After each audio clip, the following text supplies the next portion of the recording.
Hello, good evening. All right, I see my people in here already. Woohoo! Welcome, guys. Welcome, welcome, welcome, welcome. We're gonna have such a great time tonight. Good evening, Oluwanifemi. Good evening, Taiwo Kikelomo. Hello, Adedaya Elizabeth. Hello, Faith Esiabasi. Damilola Olaitan Rafiu, you're welcome. Miss Omar, you're welcome, my darling. Stephanie, it's good to see you here. Debbie, so good to see you, darling. Justin Ifemi, you're welcome. It's now moving so fast. Esther, you're welcome. Ugona, Labi, you're welcome. Ifunaya, Jane, Ekiven, good evening. Look at my darling Ife. So good to see you. Let me see. Glam by Lochi, you're welcome. Maureen, Oluwanifemi, Magaji Sambe, you're welcome. Good evening. Good evening to you. Hi, Jennifer. Hi, Colette. Hello, AGK. It's good to have you here. Fumilola, you're welcome. Mercy, you're welcome. I am Grace Speaks. Good evening. Toyin, it's good to have you. Good evening. Good evening, blessing. This is the thing that starts happening when I'm in a live session with my people. I get so excited. I'm smiling so much. My cheeks are hurting me already. Oh my goodness. Omolola, you're welcome. Molade, you're welcome. Yemi, you're welcome. Christy, you are welcome. Janet, you are welcome. Gospel, you're welcome. Oh my goodness. It's so good to see everyone. Egonu Chidima, hi. Oladipupo Ayomide, I'm so happy to have you here as well. Chisom Ifeanyi, you are welcome. Dara, you're welcome. Titi, you are so welcome. Gideon, Oifioda, you're welcome. Hope, Max Sandy, good evening. Nicole, you are welcome. Charity says it's so good to see your beautiful face. Thank you. Good evening, everyone. Good evening, Kike. Good evening, Rosa. Good evening, Lois. Rachel, you're welcome. Shabi, you're welcome. Praise, you are welcome. Toby Loba, you are so welcome. Hermosa, you are welcome. It's moving really fast. Damila Kende, you're welcome. Iyanu, my day was good. Thank you for asking. You're so sweet. Peculia, you're welcome. Esther, you're welcome. Okay, I'm so excited to be here. Welcome, welcome, welcome, welcome, welcome. Thank you for your kind words. Thank you for your kind words. Thank you. Thank you, thank you, thank you, everybody, for being here tonight. Thank you. Yes, we made it here. We made it here, Temitayo. I'm so happy to see you. Ah, look at my people. Alice, you're welcome. Tende, you're welcome. My darling Chioma is here. Chioma says she's taking in the beauty of this amazing woman. Yes, we're in for a beautiful ride and we're so excited for what is ahead.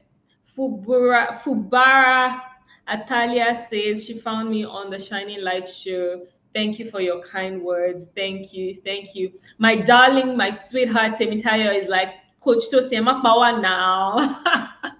I showed up here like this because I know that you have capacity to take it. You can take it. You can take it. Okay, amazing, amazing. Welcome, everybody. Welcome, everybody. Oh, you guys are so sweet. Thank you for your warm and kind comments. It's so good to be here with everyone. Oh, is like this beauty. What are we going to do now? I know. Chema says we can take it. I love it. Ah, Chidima, I've missed you too. My LBC alumni people, I have missed you so much. I cannot wait to get into an exclusive session with my LBN and ex-LBC people. It's been such a year already, and I'm just so thankful. So, can you do me a favor and let me know where in the world you are joining us from tonight? Please let me know. Put in the comments. Let's see where you're joining us from. Let us know where you're joining us from. Tell us your city, tell us your country. Let's know where you're joining us from. Let's meet you. TJ Sunimi is joining us from Ibadan, Oyo State. I see Abuja, Nigeria. Oh, I see Morocco. I see the UK. I see Ivory Coast. I see Ottawa. Amazing. I see Namibia. I see Abidjan. I see the UK. I see Ilorin. I see Abuja. I see Ile-Ife, Osun State. I see Yaoundé, Cameroon. I see Kampala, Uganda. Amazing. You are welcome. I see Akwa Ibom. I see Dallas. I wear my Dallas people because listen, we're all converging later this year. So, aha, my DFW people, where are you? Let me see you because we're meeting live this year.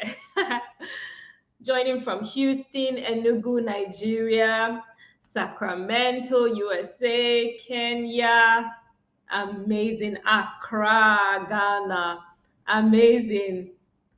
Are these my DFW people saying we're here? Pure curiosity mind. I love it. Ghana, Olga, my sweetheart. I'm so happy to see you here tonight. Ogun State, Nigeria, amazing, amazing, amazing. Great. Jos, Nigeria, Ohio in the US. Amazing, amazing. Shei, is that you? Oh my goodness, I was wondering who Pure Curiosity Mindset was. So it's Shei. All right. Is it my darling Shei Akintola? My one and only. Let me know. Nairobi, Kenya. From Austria. That's just so beautiful. Amazing. Lagos, Nigeria. These are my neighbors joining me from Lagos, Nigeria.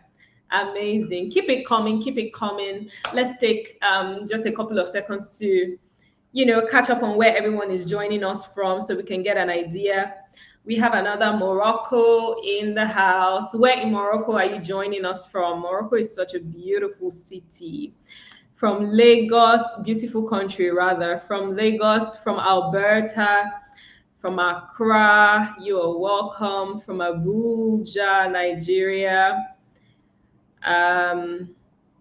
Let's see, from Manchester in the UK, from Birmingham. It's so good to have you. You are welcome. From Anambra, from Alberta, Canada, from Abia State in Nigeria. You are welcome, everyone. You are just so welcome. I'm so happy, so delighted to be with you this evening. Finally, Liberation Challenge is upon us. We have waited, we have prayed, we are just so delighted. Lagos, Nigeria, Abuja, Osun State, Nigeria.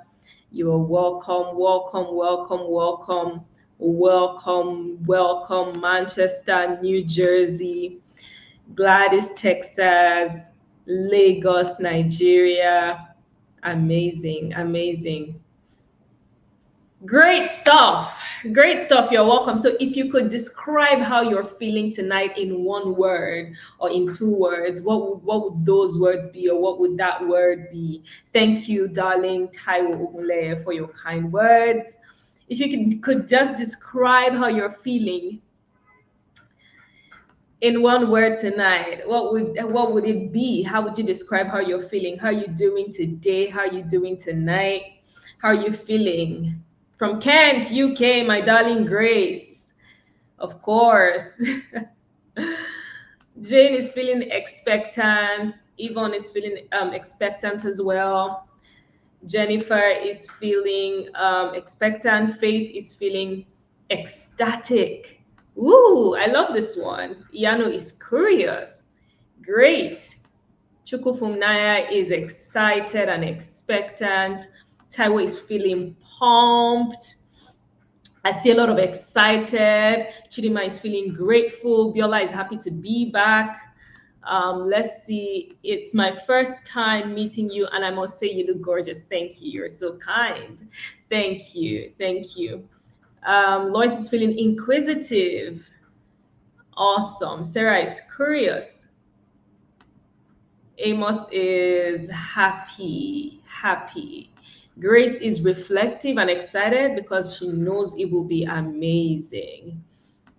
Great stuff. Favor is excited and happy to be here again. So put it in the comments for me if you are joining Liberation Challenge for the very first time. Actually, if you're a first time, I just put it there for us, first timer. If you are a veteran, meaning that this is your minimum third time of being here, put veteran for me. Then if it's your second time, just let us know it's your second time. I want to see that.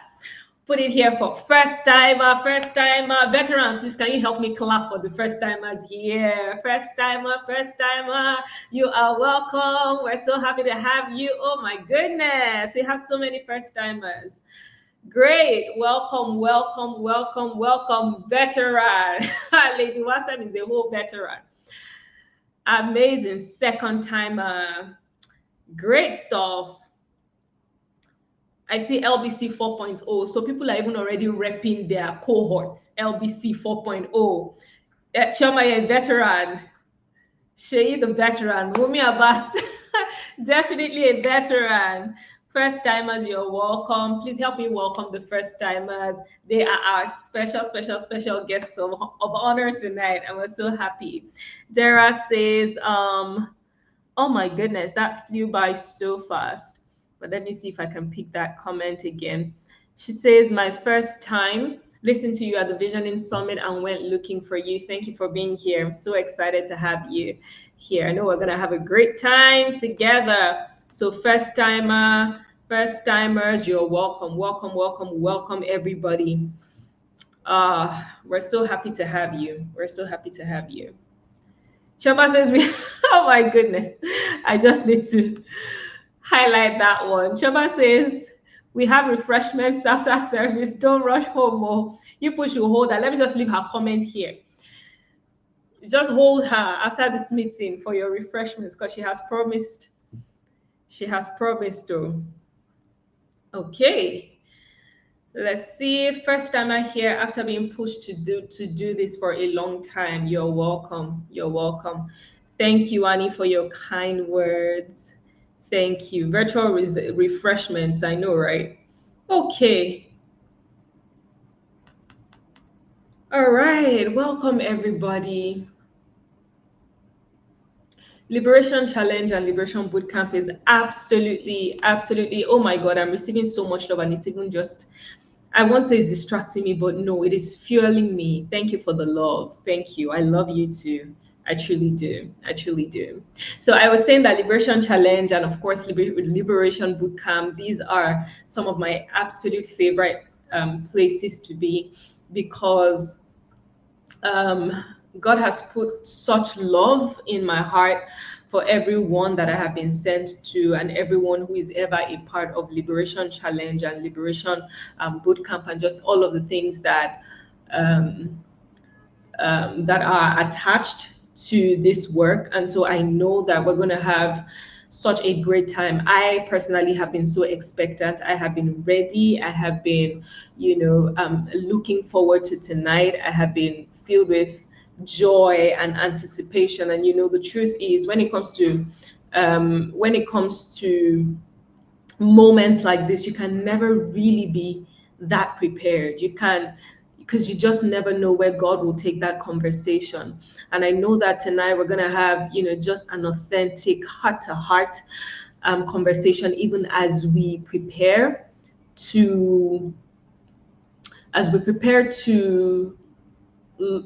go into Liberation Challenge proper. I felt like it was so important for us to have this session so that we can be mentally prepared, spiritually prepared, even emotionally prepared for the journey of 2 weeks that we have ahead. And of course, there's so many of us that are joining for the first time, and you might have come aboard this train or this flight feeling like, hey, I'm just signing up for this thing, I don't really know what to expect. Typically, that's what I get. People will be like, I joined Liberation Challenge, I didn't even know what to expect. but I just knew that something was happening there. I encountered you here and here, or in so and so place, and I just felt like, okay, whatever she's doing, let me just be a part of it, even if I don't know the fullness of, what I'm going to encounter. But I can assure you that you are in, for the time of your life. It's going to mark a new season for you, especially if you follow through, if you put in the work, and if you continue to show up. And so I'm just welcoming you afresh and asking you to keep an open heart and to just be full of expectation and to let down your guards, let down your walls of defense. This is a safe space. This is, if you know me, if you have encountered me in any setting or in any, on any platform, you know that I keep it real 100%. If it's not going to be real, if it's not going to be authentic, you will not find me there. So you can expect me to bear my heart to you, to tell you the truth as I know it, as I have experienced it, as God has shown me. And I'm hoping that you will take a cue from that and you will approach Liberation Challenge with that openness of heart and that willingness, to just bear it all out and to just allow God feel your heart in ways that only He can. All right, let's get into what we have for tonight. But I always like to start with prayer. I've never been, you know, I've never tried to hide the fact that I'm a deeply, deeply spiritual person. And everything that I do, the work that we do in Liberation Challenge, even though we really do cater to your soul and to your emotional wellness and to your emotional healing, there is a priesthood that undergirds what we do, and at the foundation of everything we do is God, is prayer. And it's just important that you're aware of this and that we approach this from that place of knowledge. And so let's just take a moment to just say, God, we thank you for bringing us here. You are so good, you're so kind, we just appreciate you. God, we bless you. We're so thankful because you have brought us here for such a time as this. There is no body, no person, no soul that is here by accident. Before the foundation of the earth, before the beginning of time, you knew that this day, the 8th of February 2025, would come when your children would gather together for a feast of fat things, where your children would gather to be refreshed in their souls, to find answers, to find clarity, to find direction. You handpicked everyone who is in Liberation Challenge 5.0. You handpicked everyone who is here present in this moment. And so we just come to you with a grateful heart, saying thank you, God, for the display of your love that is revealed in bringing us together into Liberation Challenge 5.0. We're so thankful because you love us, because you are mindful of us. We give you praise because you are here with us. Before we even came here, you were here with gladness in your heart, with joy in your heart, ready to bless, ready to heal, ready to deliver, ready to restore hope, ready to restore life, ready to restore peace and joy. And so we just hand over this meeting to you tonight. We give you liberty, sweet Spirit of the living God, to do whatever it is that you want to do. Let your wind blow over the entire atmosphere, over every human represented here, over every family represented here, in every home, in every place of work, or wherever people might be tuning in from at this moment. Spirit of the living God, I ask that your breath would blow all over each and every one of us, brood over this entire atmosphere. Let your light shine in the darkest corners of our hearts. Let your light shine in the darkest places of our souls. Let your light shine to bring healing to places that have been long overtaken by pain and by wounds.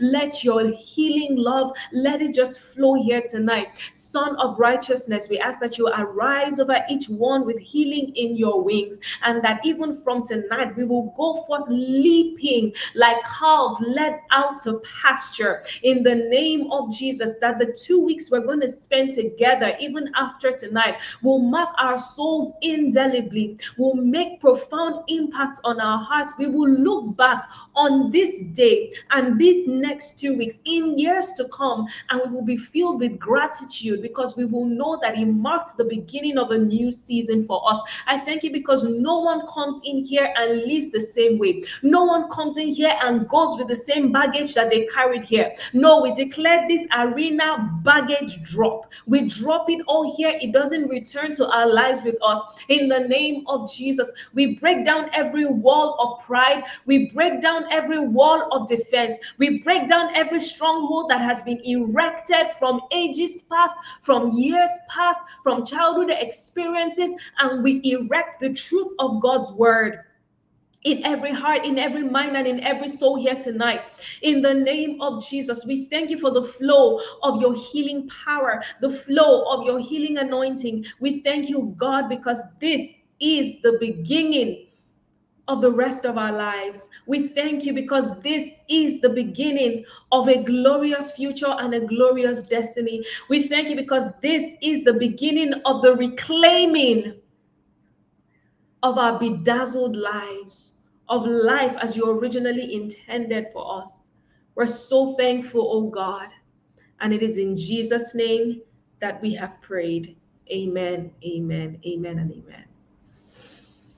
Okay, if you're just joining us, you're welcome to Liberation Challenge 5.0. Tonight, I just wanted to give us an overview of what to expect in Liberation Challenge, and of course, set the tone, set the pace for the 2 weeks that we're going to be spending here together. And so I'm going to share my screen and then we'll get right into it so that I can let you get back to your night, get back to your day, depending on where you're joining us from. We're talking tonight about reclaiming your radiant soul, reclaiming your radiant soul. Are you feeling ready? Are you ready for tonight? If you're ready, put it for me in the comments. Let me know that you're ready. Tell me to dig in. Tell me to just go for it. Let me know if you're ready. Let me know, let me know, let me know. Keep it coming in the comments. I am feeding off your energy for sure. So I need to see your comments coming. You're ready. You are ready, ready, ready, ready, ready. Reclaiming your radiant soul. Reclaiming your radiant soul. Let's dig in. All right, guys, let's do it. Let's do it. Let me know if you can see my screen. Do you see my screen? Do you see it good? Is it bold enough? Is it clear enough? Let me know. Yes, you can. Fantastic. Fantastic. All right. Reclaiming your radiant soul. That's what we're talking about tonight. And if you're wondering where this topic is coming from, you should already know, I hope you do know, that I have just recently written a book titled The Radiant Soul. Discover your path to spiritual healing, emotional wholeness, and a life of purpose. And this is the message that I am about in this season. Dara says, I'm ready to reclaim my radiant soul. I love it. I love it. I love it. So we're talking about reclaiming your radiant soul, reclaiming that, the brightness of your soul, the brilliance of the life that God originally intended for you to live. We have, Hilda says we have 360 people on the call. Please like and share. Yes, please, Hilda. Yes. 100%. Yes, Tifa says she can't wait to get her copy of the book. If you haven't pre-ordered The Radiant Soul, I don't even know what to say. Are we even family at all? Are we even doing this thing together? Are we family? Are we growing together? Are we healing together? Are we changing together? Anyway, we'll come to that, but let's move on to the next slide. Okay, so tell me, if your life were a soundtrack, what song would this season be playing? Think about it for a moment. Imagine that your life were a soundtrack. What song would be playing in this season? of your life.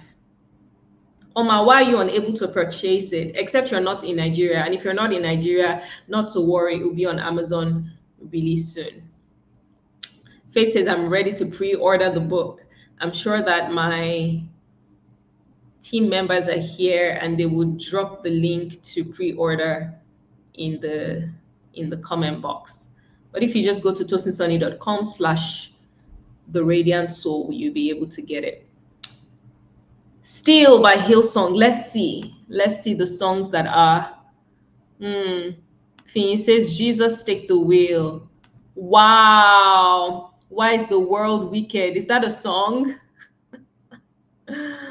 Favor. Okay. I'll praise you in the storm.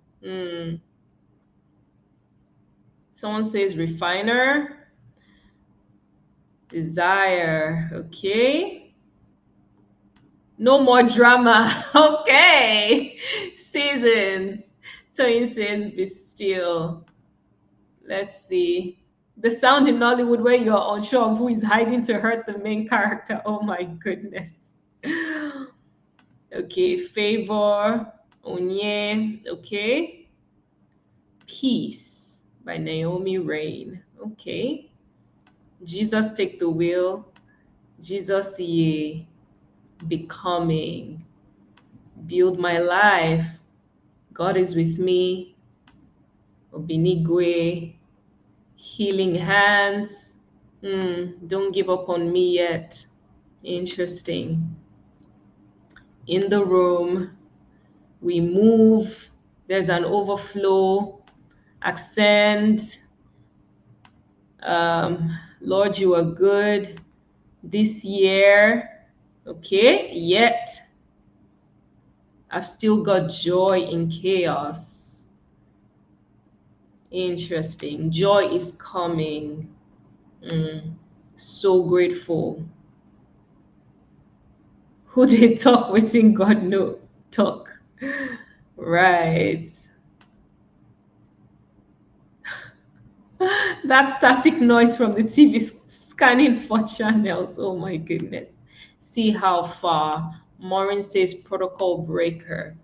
Amazing. Staying connected to my source. Imole Deo.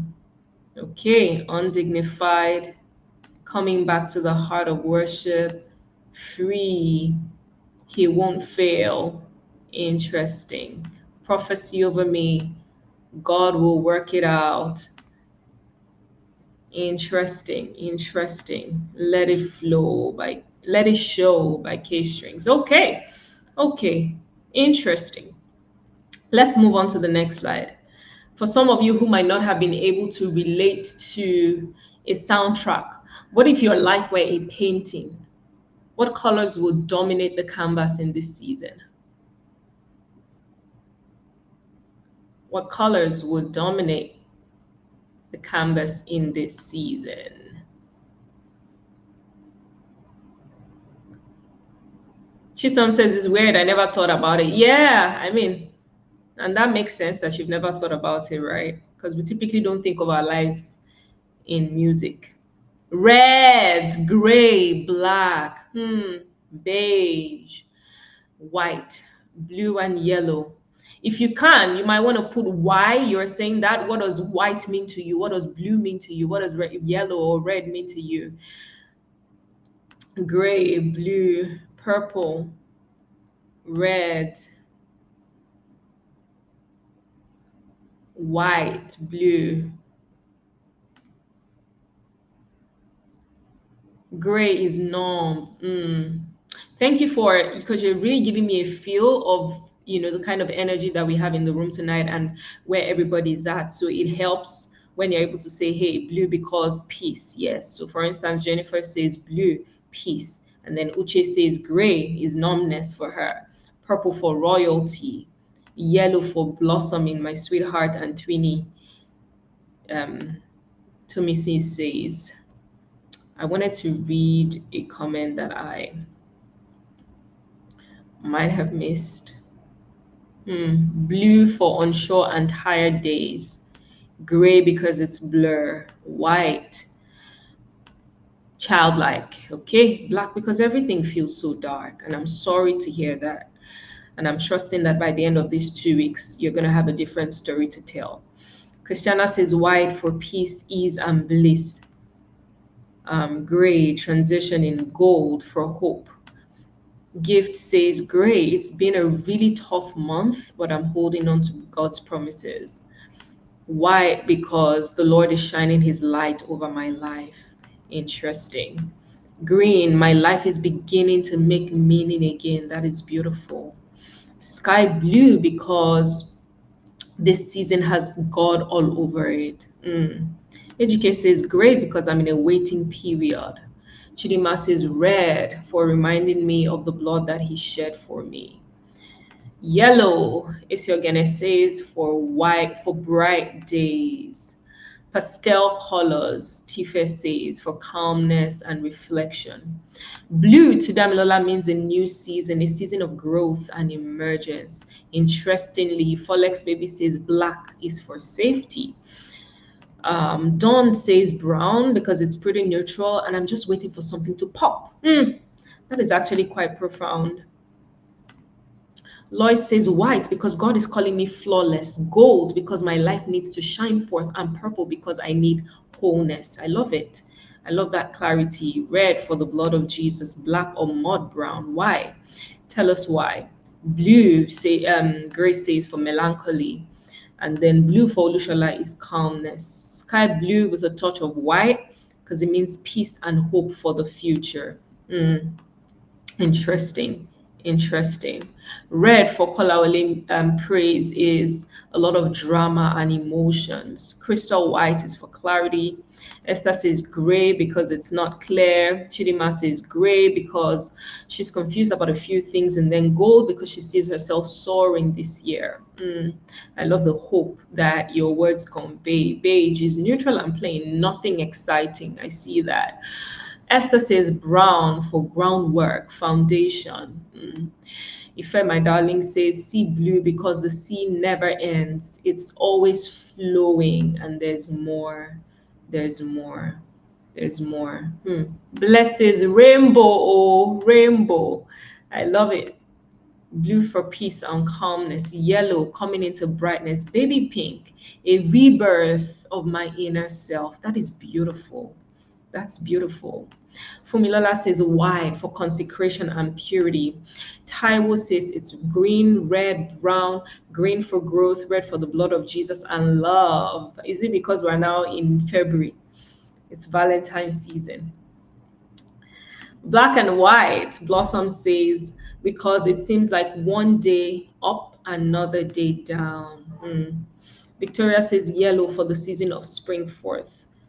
Black and white, light in darkness. Gray and red for disillusionment and anger. I'm hoping that in the 2 weeks that we spend together, we'll be able to explore these emotions, get to the roots of it, and you will start to experience, new hope again.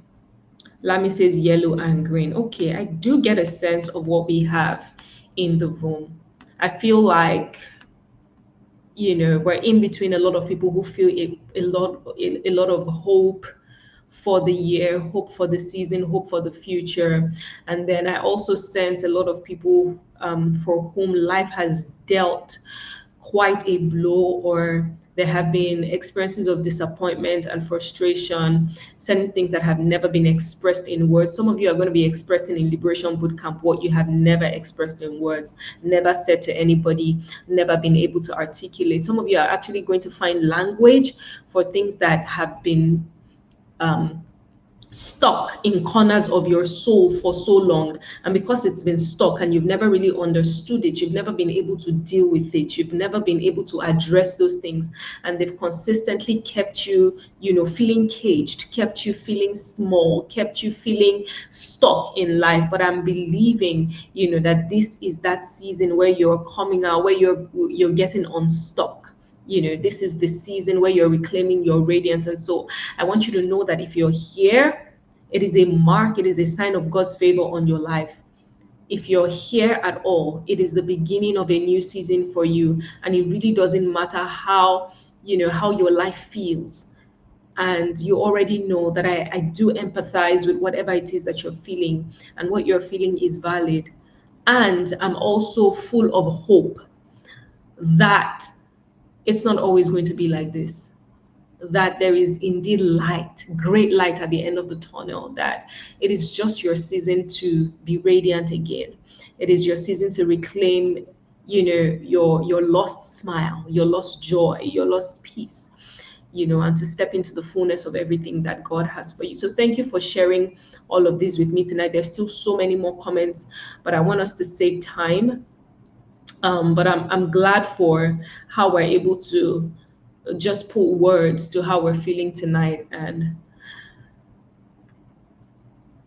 for everything that is coming. Okay, let's move on. Let's just go through a few quotes as we go along. I'm going to be speaking to these quotes. Yeah,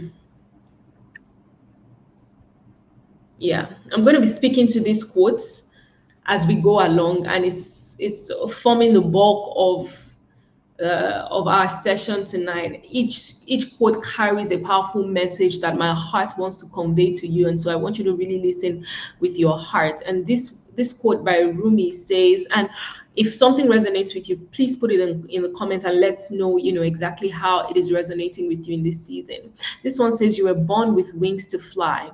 Why prefer to crawl through life?" You were born with wings to fly. You were, but I don't even know why I'm adding fly, but I guess I'm just seeing it pictorially. That each person that is here, we were born with wings. We were created to soar. We were created to do exploits. We were created to do the impossible. We were created to live without inhibitions. We were created to live without any sense of shame or condemnation. We were created to live and to attempt things, to dare the impossible. We were created to live without fear. We were created to live without a care in the world for what people think about us. I mean, within the right context, right? I mean, we all care to a degree what people think about us, and this is not to say you should never care, but I'm saying that we were all created to be able to soar regardless of the opinions of others. We were never created to live caged or trapped by the opinions of others, trapped by societal expectations, trapped by the experiences of our past, trapped by false narratives that have been sold to us. We were never created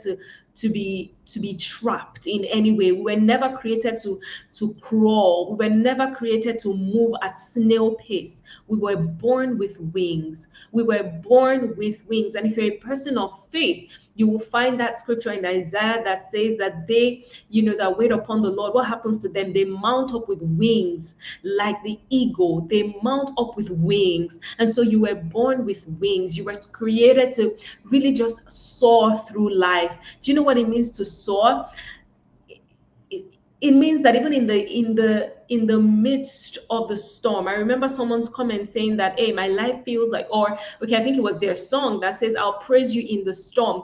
We were never promised a life that would be void of storms, or a life that would be, all rosy and there would be no challenges. But because we were born with wings to soar, we were supposed to be able to thrive in spite of whatever storms that we would face, right? And so a question you need to ask yourself is, I was born with wings. Am I soaring or am I crawling? Am I soaring or am I crawling through life? Am I soaring or am I crawling through life? It's a question you want to ask yourself and even take back, right? And then the next slide says, a soul that knows its worth will never settle for bondage. A soul that knows its worth will never settle for bondage.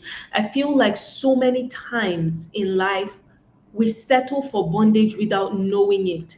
You see, sometimes we only think about bondage within the context of things that we have seen in Nollywood movies. But anything that cages you, anything that prevents you from living out your highest potential is some sort of bondage. It's not always something, obviously demonic that is chasing you, that will then make you feel like, oh my goodness, that is bondage and we need to break it. No, sometimes we have a very broken mindset about what it even means to be in bondage, because it's not always what is apparent. Sometimes safety is bondage, because a lot of times we think of bondage only within the context of things that are, when life is tough and when things are difficult, and when you're going through obvious pain and struggling and all of that. But I put it to you that sometimes safety is the very thing that is keeping you from accomplishing your highest goals. Sometimes it's not even obvious trauma. Sometimes it's not even obvious pain. Sometimes it's just mindsets that have been sold to you that keep you small. Do you see? You value safety over everything else. Sometimes it's because of the fear of failure. You value your safety, you never take any risks, whereas on the other side of your bravery, on the other side of your courage, on the other side of your willingness to break out of the mold and break out of that comfort zone and break out of that little safe space that maybe your parents or people who loved you created for you, on the other side is a life so powerful that you could never have imagined what the rewards and what the outcome and what the impact would be. And so when you begin to come into your worth, you start to question everything around you. You start to ask, am I soaring or am I settling? Am I soaring or am I settling? And so a soul, safety and comfort, Adedoyin is asking what the difference between safety and comfort is. They're both very similar. Within, and I'm using this within the context of things that there's nothing wrong with you being safe. If safety, for instance, is a basic human need, comfort is a basic human need, right? I'm using these words within the context of things that have the capacity to keep you from daring big stuff, things that have the capacity to hinder you from becoming the fullness of everything that you have been called to be. So for instance, someone who has been called to write books that would change the world could be playing safe. All they do is write in their journal or they type on Word and they admire their own words all by themselves because they are afraid to step out. Sometimes because someone has made them feel like their words are not good enough, or because they just come from a background where people don't dare do extraordinary things. They just come from a background where everybody is average. They just, they go to school, they get a good job, they marry a good husband or a good wife, they have kids, they continue to work. That's the end of their life. Nobody makes impact. Nobody does the extraordinary. Nobody goes out of their comfort zone. There's already a pattern that exists in that family. And because this person doesn't have a model of doing and I'm just using writing a book, because writing a book is not even, there's so much more you can do with your life, but you get what I'm saying. But because all that has been modeled to you has been a life of comfort and safety, you don't even realize how small a life that is. And so you have to, and that's why I'm saying that it's not even always trauma or the obvious things. Sometimes it's just how you were raised. Sometimes it's just how you saw your mother live and how you saw your father live. And nobody really modeled what it looked like to live an extraordinary, bedazzled, deeply impactful, influential, powerful life. And so you must start to ask yourself, am I soaring or am I settling for safety?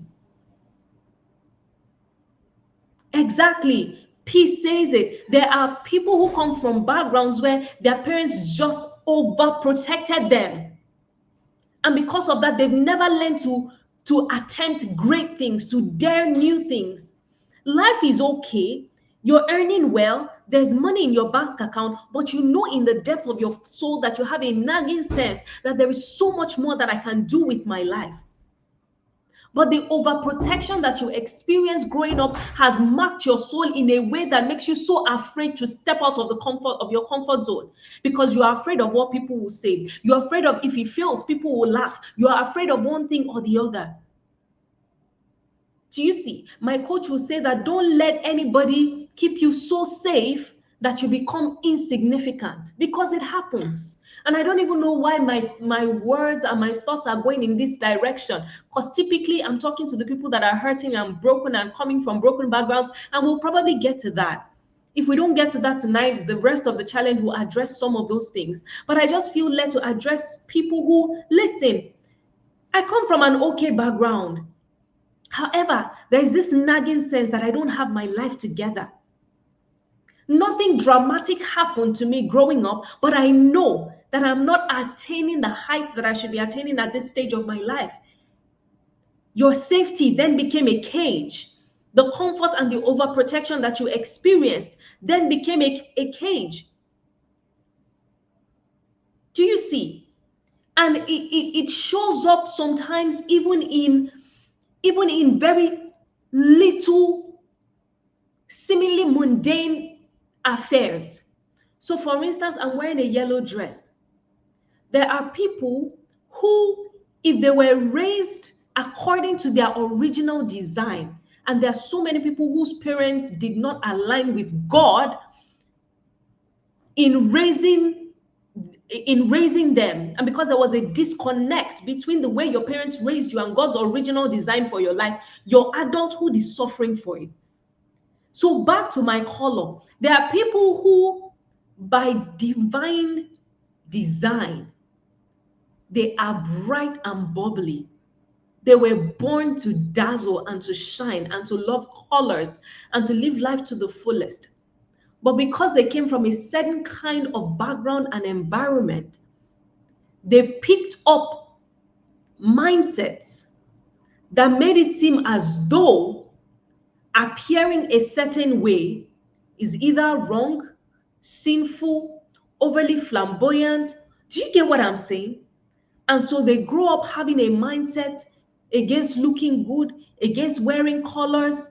Again, these things show up in so many different ways. And I'm talking about even basic ways. Yes, you will still have access to this session for sure after tonight. Yes, I've met someone who said to me, Tosin, when I was little, I loved colors. I loved to look good. But because of the way I was raised, I lost my sense of fashion. I lost my zest. I lost my love for colors. I lost the ability to look good. And then that thing went on to contribute to a low self-esteem because she just was always so self-conscious.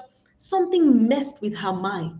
Something as little as a mindset about fashion. And that's why you have to come into your own.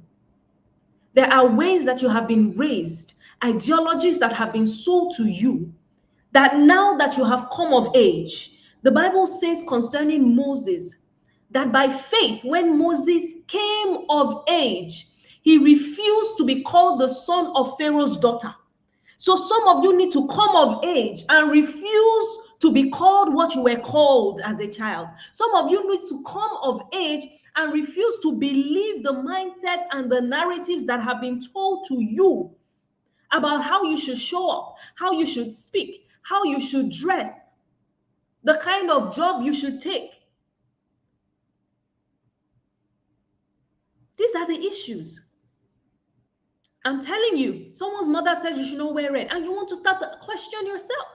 Ask yourself questions concerning the mindsets that you have.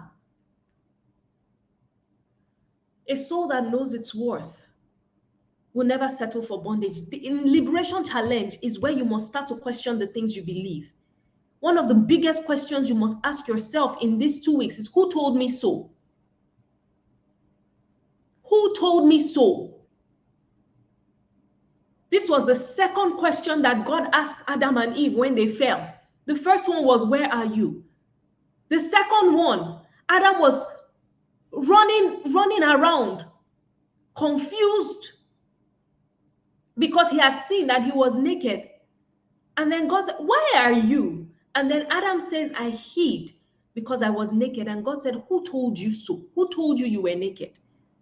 So the things you believe about yourself, the things you believe about life, the things you believe about how you should show up, the things you believe about ministry, about business, who told you so? He says, truthfully, I'm battling low self-esteem now as an adult because of the mindset my parents gave me. These things are true. Who told me so? You have to come of age. Someone needs to put it in the comment for me. I have come of age. I have come of age. I have come of age. And because I've come of age, I'm challenging mindsets, challenging thinking patterns. I have come of age.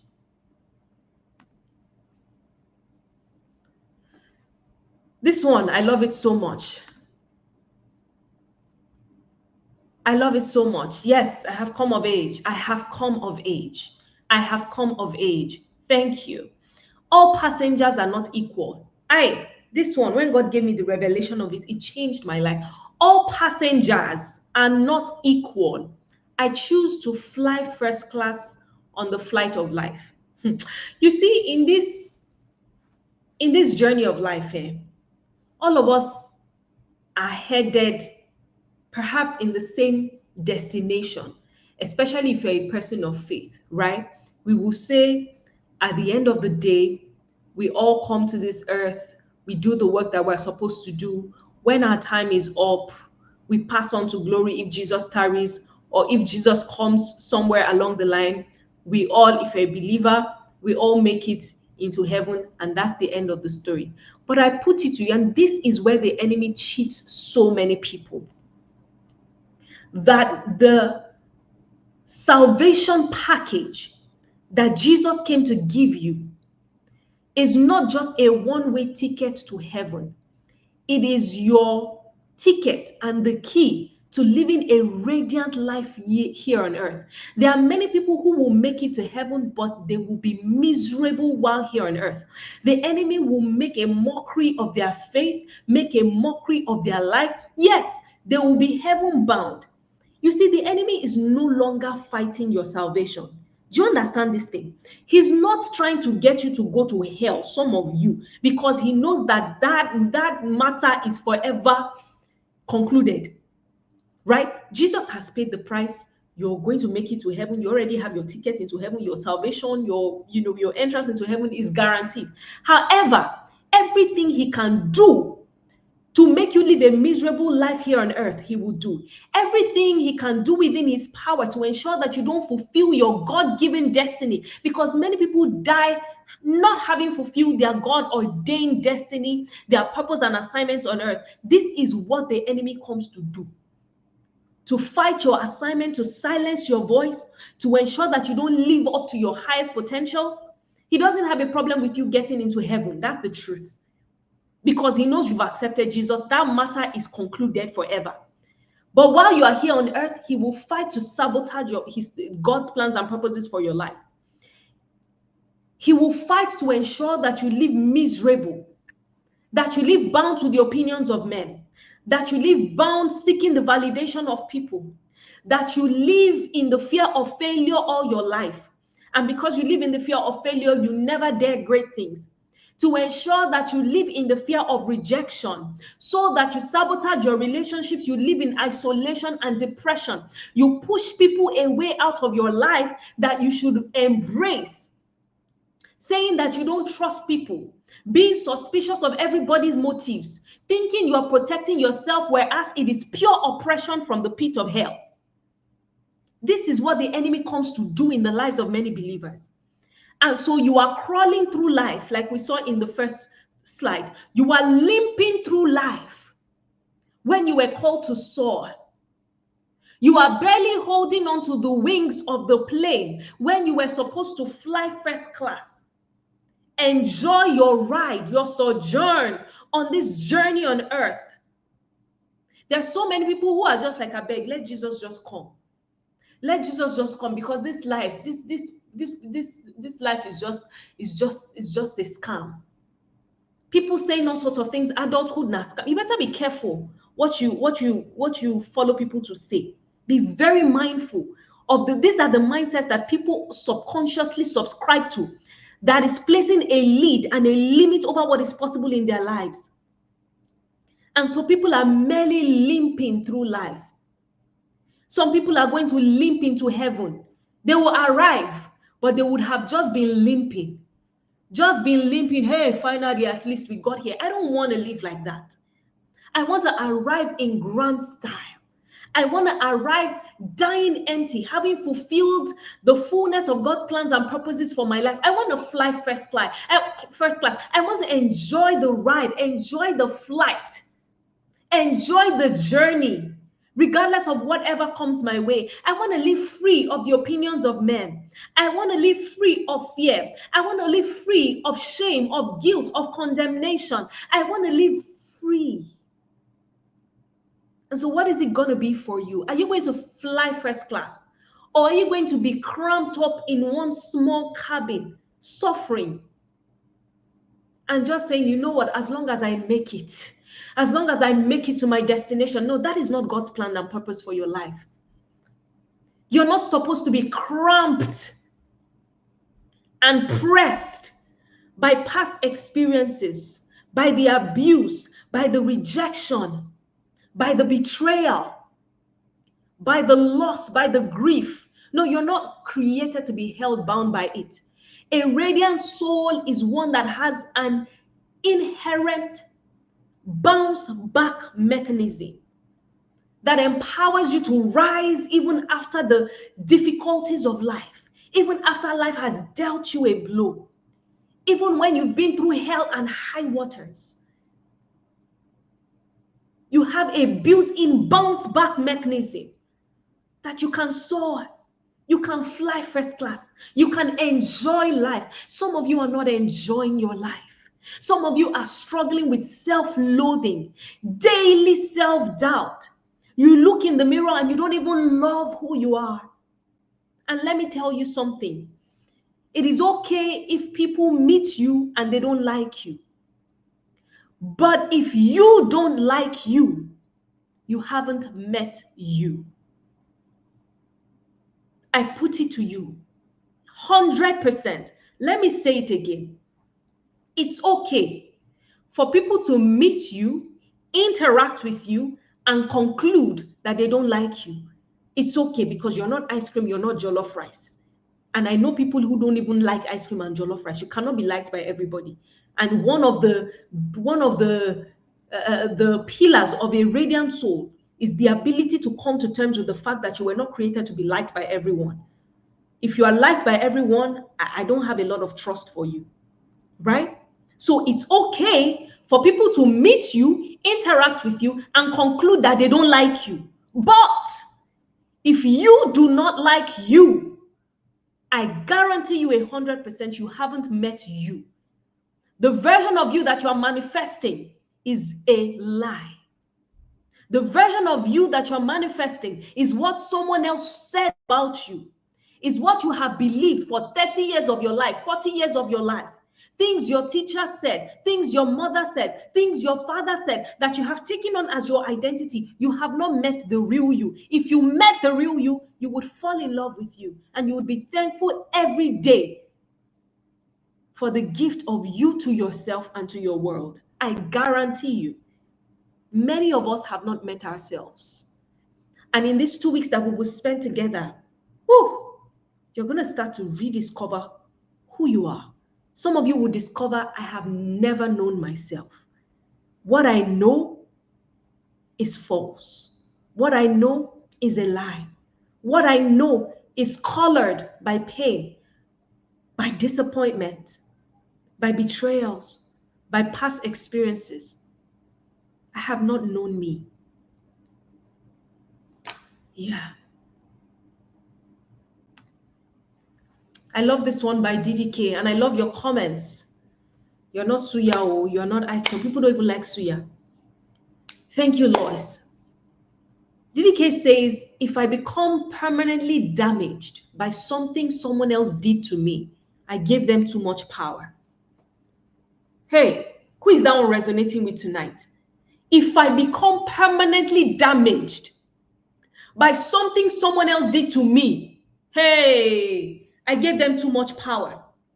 I want to see in the comments the people that are taking their power back. Just let me know if you're one of those people saying, I'm taking my power back. Do you understand? The damage was done, but I no longer have to live damaged. The offense was perpetrated, but I no longer have to live as a victim of that experience. I'm taking my power back. If I become permanently damaged, no, I gave them too much power, because God has given you a built-in bounce back mechanism. There is a resilience that God has naturally given to you that no man born of a woman should be able to keep you crouched and keep you in a beat down state forever. No. And so if you become permanently damaged, you give someone else too much power. I'm going to even go further by challenging you to say that you are only allowed to be a victim once. Every other time you are a volunteer. You are only allowed to be a victim once to the same offense. If it happened once, no, you're not going to be a volunteer for them anymore. You're no longer going to volunteer your heart, volunteer your mind, volunteer your emotional energy. You're no longer going to volunteer your mental space, because they are to house powerful ideas that will shape our continent and shape the world. You're no longer going to volunteer that mental space.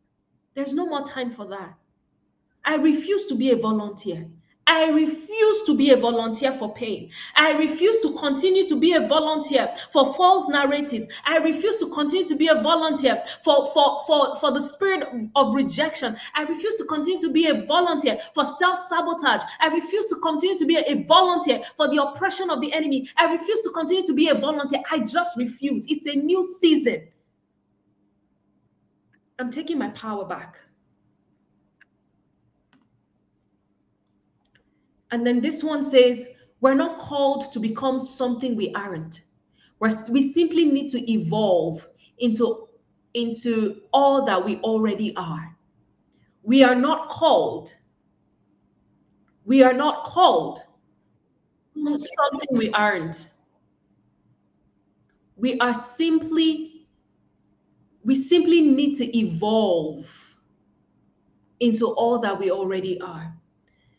And so I know that there are some of us that will be on this call tonight feeling like,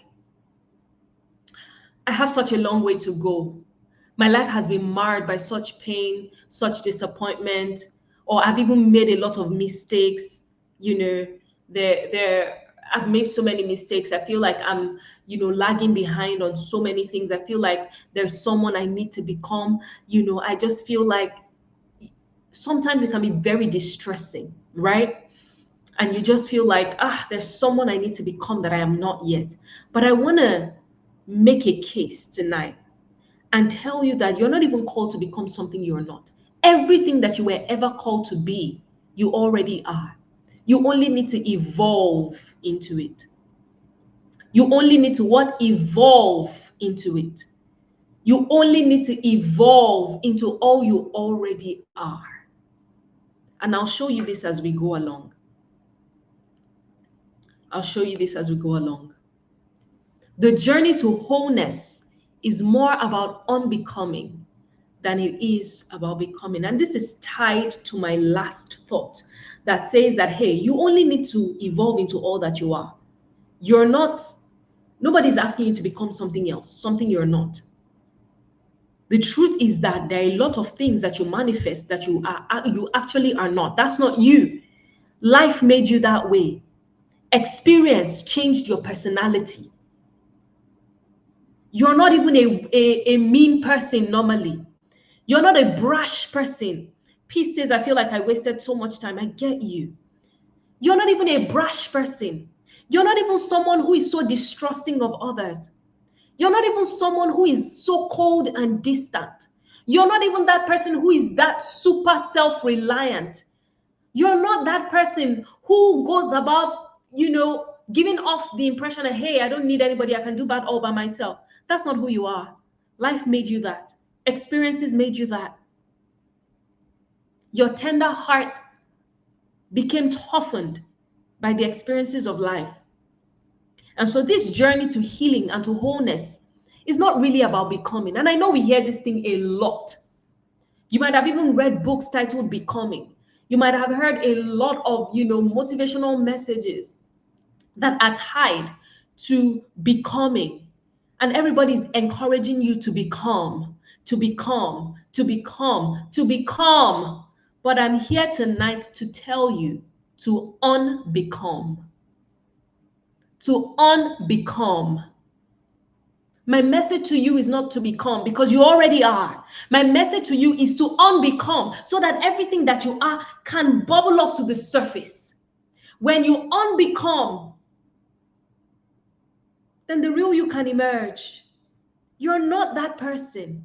Many of us have become who we are not by virtue of what life has taught us, by virtue of what experiences have taught us, by virtue of what our parents have experienced and even passed down to us. And so you have become callous. You have become mean for some of us. You have become, a person who struggles with a lot of self-doubt, self-loathing. You have become a person who seeks validation in unhealthy ways. You have become this people pleaser. You have become who you are not. So the real work here is not becoming. The real work is unbecoming everything that you became because of life. And so this journey to wholeness, you are not even shy, Vera. You are not a sad person, Laura. You are not. You are not shy. I'm telling you. Some people go through abuse in early childhood and bam, it changes their entire personality. A child that used to be bubbly, used to talk a lot, used to be the life of the party, suddenly loses their voice because someone took it in the place of abuse. I can relate to that. And then you just become mute, inarticulate, unable to express your needs and your desires. You became something you were not. And then you go about saying, I'm a shy person. And all the people in your environment are echoing. They are your backup singers. You say you are shy. They reply you, yes, she's very shy. They help you echo it. Laura is just such a shy person. Vera, she doesn't like talking. And you own it as your personality, but that's not who you are. An experience made you that. And so I repeat again that the journey of healing and wholeness is not really about becoming. It is about unbecoming. And so I'm hoping that you will lend me your heart in the next 2 weeks that we will spend together and begin to unbecome, so that who you are can emerge. Because who you are is terrific. Who you are is powerful. Who you are is incredible. Who you are is bold. Who you are is bright. Who you are is fearless. Who you are is daring. Who you are is powerful. Who you are has a voice. Oh, I'm sorry, Remedy. She said, my father took my voice. Some of you were silenced early. A significant adult told you talk too much, and that was the last time you ever expressed your innermost thoughts and ideas. You go into the room, into rooms and spaces, wondering if you are too much. And so you cower and you keep quiet. You are not this withdrawn, antisocial person. Put it for me in the comments who you are not. You are not. You are not this person. And so you are unbecoming. You are unbecoming. You are unbecoming. Joy, I'm not sure I get your question. Vulnerability is a beautiful thing. I'm not sure I get your question. So if you rephrase it for me, I may be able to answer it. Yes, who you are is emerging. And when who you are emerges, remember I said if you don't like you, it's because you haven't met you. By the time the real you starts to emerge, the way you will fall in love with yourself, hey, it's beautiful. You're not a sad person. You're not unsure of yourself. You are not a brash person. You are not a harsh person. You are not timid. That's not who you are. You're not indecisive. You see, for all of these adjectives I'm saying, if we sat together in a session, I would unpack to you where these lies came from. You will see that that's not who you are. It's just powerful. The journey to wholeness is really about unbecoming. Let me talk to you real quick about the mindset mirror cycle. I'm very mindful of time, and we're already inching towards the end. I just wanted to charge you up for the next 2 weeks that we're going to spend together. The mindset mirror cycle. We've been talking about all of these things that you're not, all of these things that you are not, all of these things that you need to unbecome. But how did you even get here? You're not a people pleaser. But how did you get to this point where you feel, where you bought the mindset that you have to be approved by certain people in order to feel good about yourself? How did you arrive at this mindset that you need to be approved by certain people in order to have in order to have self-worth? How did you arrive at this mindset that says that you have to do everything perfectly? You have to meet certain standards in order to have a sense of worth. How did you arrive at this place where you concluded that human beings cannot be trusted and you started to isolate yourself, and now you don't have any close friends? You might have a lot of people that you hang out with, but you don't have anyone that you really share your heart with. Nobody that you are vulnerable and authentic with. All your relationships are superficial. How did you arrive here? How did you buy into this lie that because of one experience you had in the past or because of a mistake you made, therefore you should be punished for the rest of your life? Some of you are even inflicting punishment on yourself, trying to pay penance for something that God has already forgiven you for. How did you arrive here? How did you arrive here? How did you arrive here? And this is where the mindset mirror cycle comes to play. And when you read The Radiant Soul, you'll really be able to dig deeper into this. But I'm just going to touch on, a few things. And if you're in my community, you've definitely heard me say it, time and time again. And we will continue to drum this thing into our heads so that we become masters of our emotions, masters of our thoughts, feelings, actions, outcomes, and then we can become keen observers of the patterns in our lives. Everything, every pattern in your life, every cycle that exists in your life is every outcome in your life, I'm telling you, is a direct product of the mindsets that you currently carry. The incredible thing is that most times you're not aware that you carry these mindsets. Yes. So if I told you, for instance, that you have a people-pleasing mindset, you might argue with me and be like, no, I'm very bold, very confident, I can do my own thing, I don't care what people say. You might argue with me because you've never consciously told yourself that. Or if I told you that you had a mindset that you are not smart, you may argue with me because on the outside you appear smart, you show up, you put on your big girl pants, you show up in meetings, you speak boldly, you're even helping other people find their identity, you're teaching, you're preaching, you're doing all sorts of great things outwardly.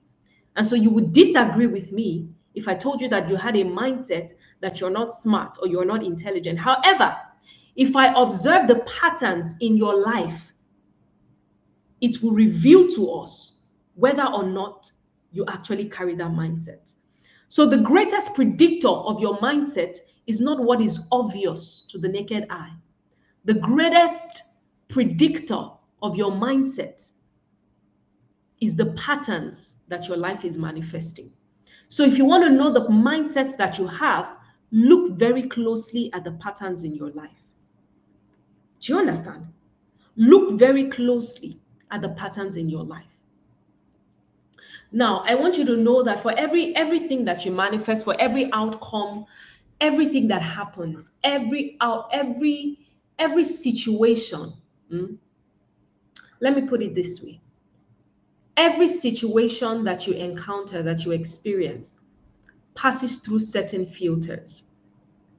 Even as I'm talking to you right now, my words are passing through certain filters. I hope you know that all of us are listening to me, but all of us are hearing different things. Why are we all hearing different things? Because we're all coming from different backgrounds, different life experiences, different families, different cultures, different upbringings. So Laura is hearing one thing, Grace is hearing something else, Esther is hearing something else, Damilola is hearing something else. Why? Because what I'm saying is passing through different filters.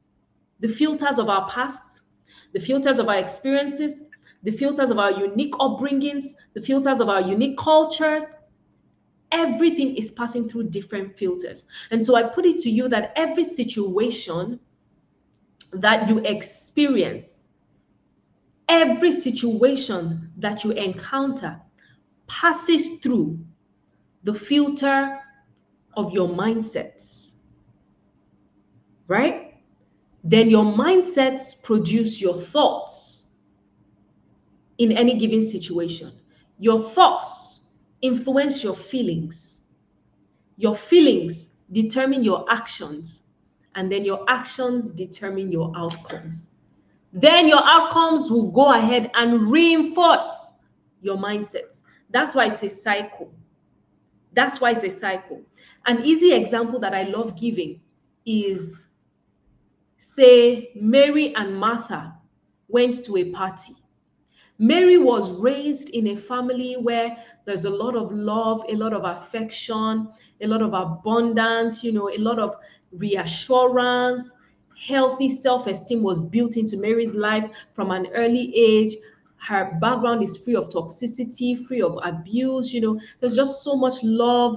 She enjoyed the acceptance of people, of her parents, and all she knows is love. Because all she grew up with was love, she grew into this adult that expects the best of people. She trusts people. She believes that everywhere she goes, people like her. She believes that she has a likable personality. She believes that there's a lot of good out there in the world, right?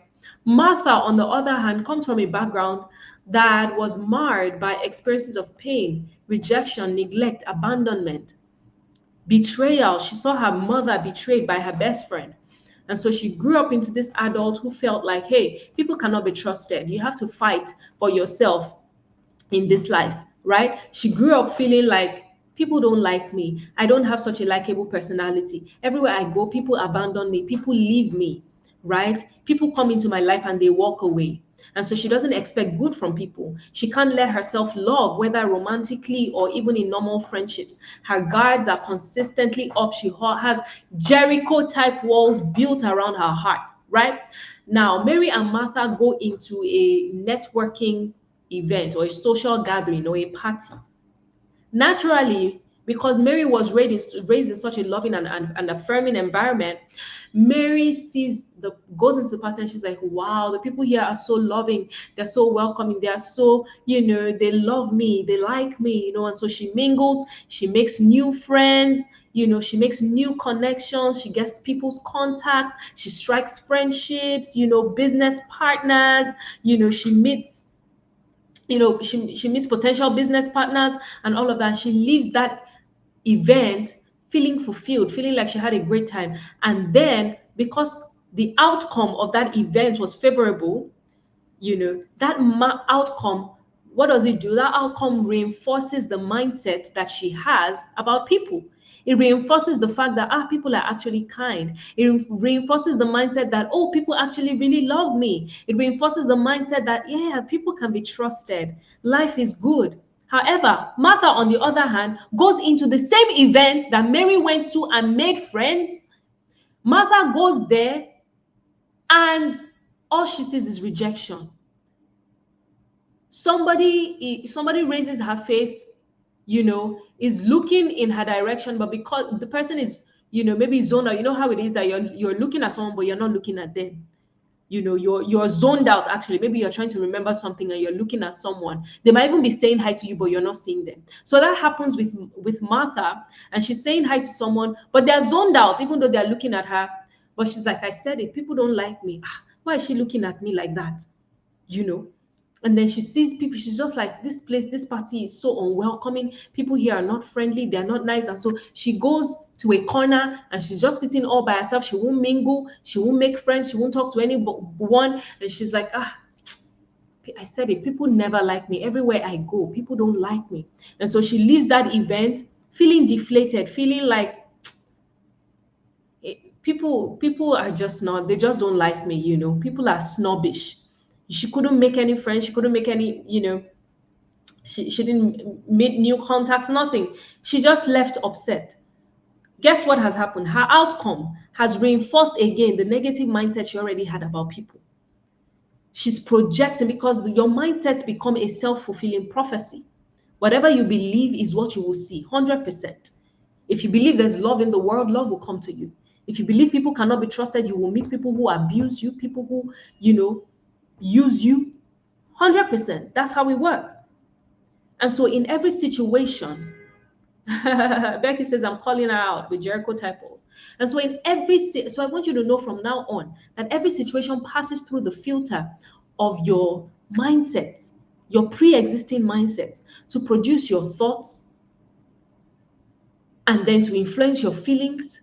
And then your feelings will determine how you act. And then your actions will create the outcome. Remember, it's because Martha went to sit in a corner and refused to talk to anybody. That's why she left that party feeling deflated and feeling like nobody loves her.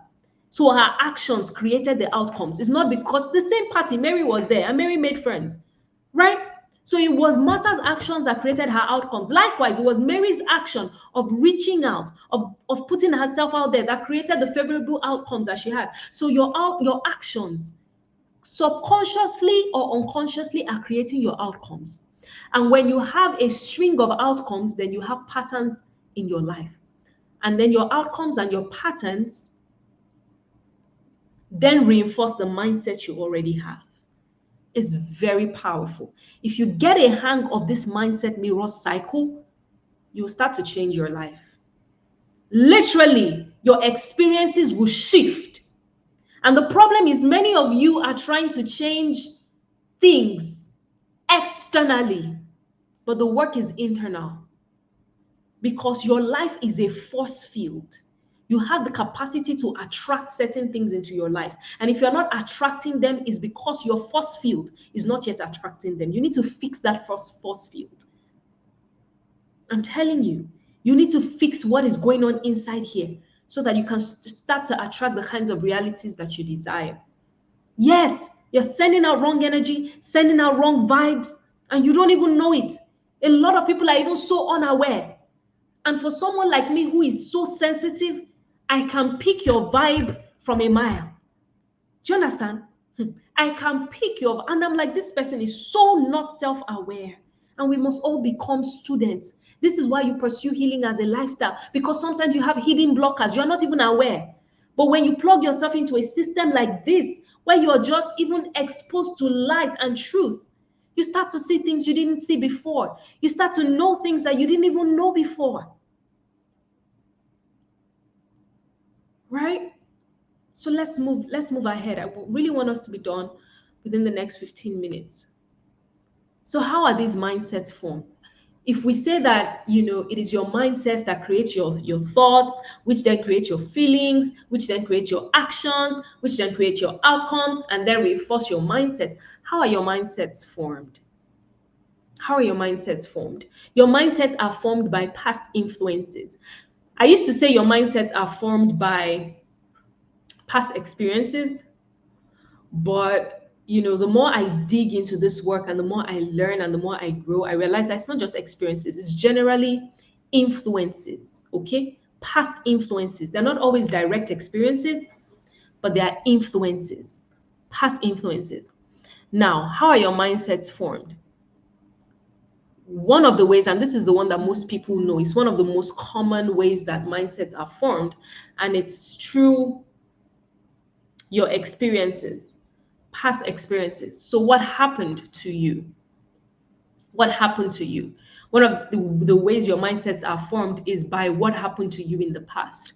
So if you experience rejection, if you experienced abandonment, if you experience the loss of your loved ones, sadly, or you experience the divorce of your parents, you experience any form of abuse, verbal abuse, sexual abuse, all of these things have a way of shaping our mindsets. And our mindsets can be shaped in a variety of ways. For some people that go through experiences of abuse and abandonment and rejection, the mindset they will carry about life is that life is unsafe. People are unsafe. And so you find people who just persistently live hyper vigilant. There are people who they're afraid to walk in the dark, they're afraid to sleep in the dark, they have flashbacks and all of that. To them, life is not safe, and that is because their safety has been violated in the past, right? And then for some people, the mindset that their past experiences might have sold them could be something like God is not good. And I'm hitting a spot tonight because a lot of you go to church and you serve and you belong to different ministry arms and you are serving diligently. You probably even have a title, in church, and you would never say this out to anyone, but in the depths of your heart and your soul, because of your past experiences, you doubt the goodness of God. And it's a mindset that you carry that you need to start to work through in this season. Because somewhere in the back of your mind, you're like, if God is really good, then why this and why that? So some of you actually have a mindset that God is not that good. And it has been shaped by past adverse experiences that you have had. Some people carry mindsets from broken pasts like, I'm not good enough, I'm not worthy, I have to appear perfect in order to be liked. I have to be liked by everyone in order to have a sense of worth, you know. Faith, I'm so sorry to read this. I'm so sorry. So some of us might carry mindsets like, I'm broken, I'm flawed, I'm fundamentally flawed. And personally, I felt that way for a long time. You know how you just feel like God must have missed something when He was creating me. There was a time I thought I didn't have any talent. And I would see people who were gifted and talented, and I'll be like, God, why didn't you give me any talent? And it's because the truth of who I was buried in all the past experiences that I had had. So I couldn't see much worth and value in myself. And so some of you, the mindset you carry is that you're inadequate, you're not worthy, you're not smart enough, you're not beautiful enough, you don't have what it takes. And it is rooted in past experiences that you have had. And that's the experience bit, right? Now, another aspect of your experiences, we've talked about what happened to you, but then there's also what didn't happen for you. So some people didn't have active trauma or soul wounds, in their childhood in terms of experiences of neglect, abandonment. There was no abuse, Yeah, so they didn't have a lot of obvious painful experiences. But there are things that should have happened for you that didn't happen for you. And that is another variant of your experiences. So the love you did not get, the affirmation you didn't get, the pat on the back you didn't get. Some people will tell you that, hey, I was raised in a good family. My father loved us. He paid our school fees. He did his duties as a man. But there was the affirmation you didn't get. There was the I love you that you didn't get. There was the pat on the back that you didn't get. There was the hug and the holding that you needed that you didn't get. And now you struggle to receive love from others because you were never raised with that kind of vulnerability, with that kind of mushiness, with that kind of. So now, for some of you, even in your marriages, you struggle to receive the love of your husbands because you didn't have that kind of show of affection growing up. So it's not always what happened to you that wounds your soul. Sometimes it's just what didn't happen for you. And I've met people who feel like, Tosin, nothing really major happened in my childhood, but I still feel broken. That's something you might then want to start exploring. That okay, if nothing happened to me, then let me explore what didn't happen for me, because it's just as important as what happened or did not happen to you. Do you understand what I'm saying? Is this making sense? Yeah. So what happened to you or what didn't happen for you? They have a way of shaping your mindset. The second way that your mindsets are formed is by observation. This one refers to what happened around you. So sometimes it's not that something happened to you. It's not necessarily that something didn't happen for you, but sometimes it is what happened around you. And it can be a combination of all these things too. Hmm? Joy, I hear you and I feel you. And you're going to break free from this as we go along on this journey. So what happened around you? Sometimes it's not what happened to you directly. It's what happened to your mother.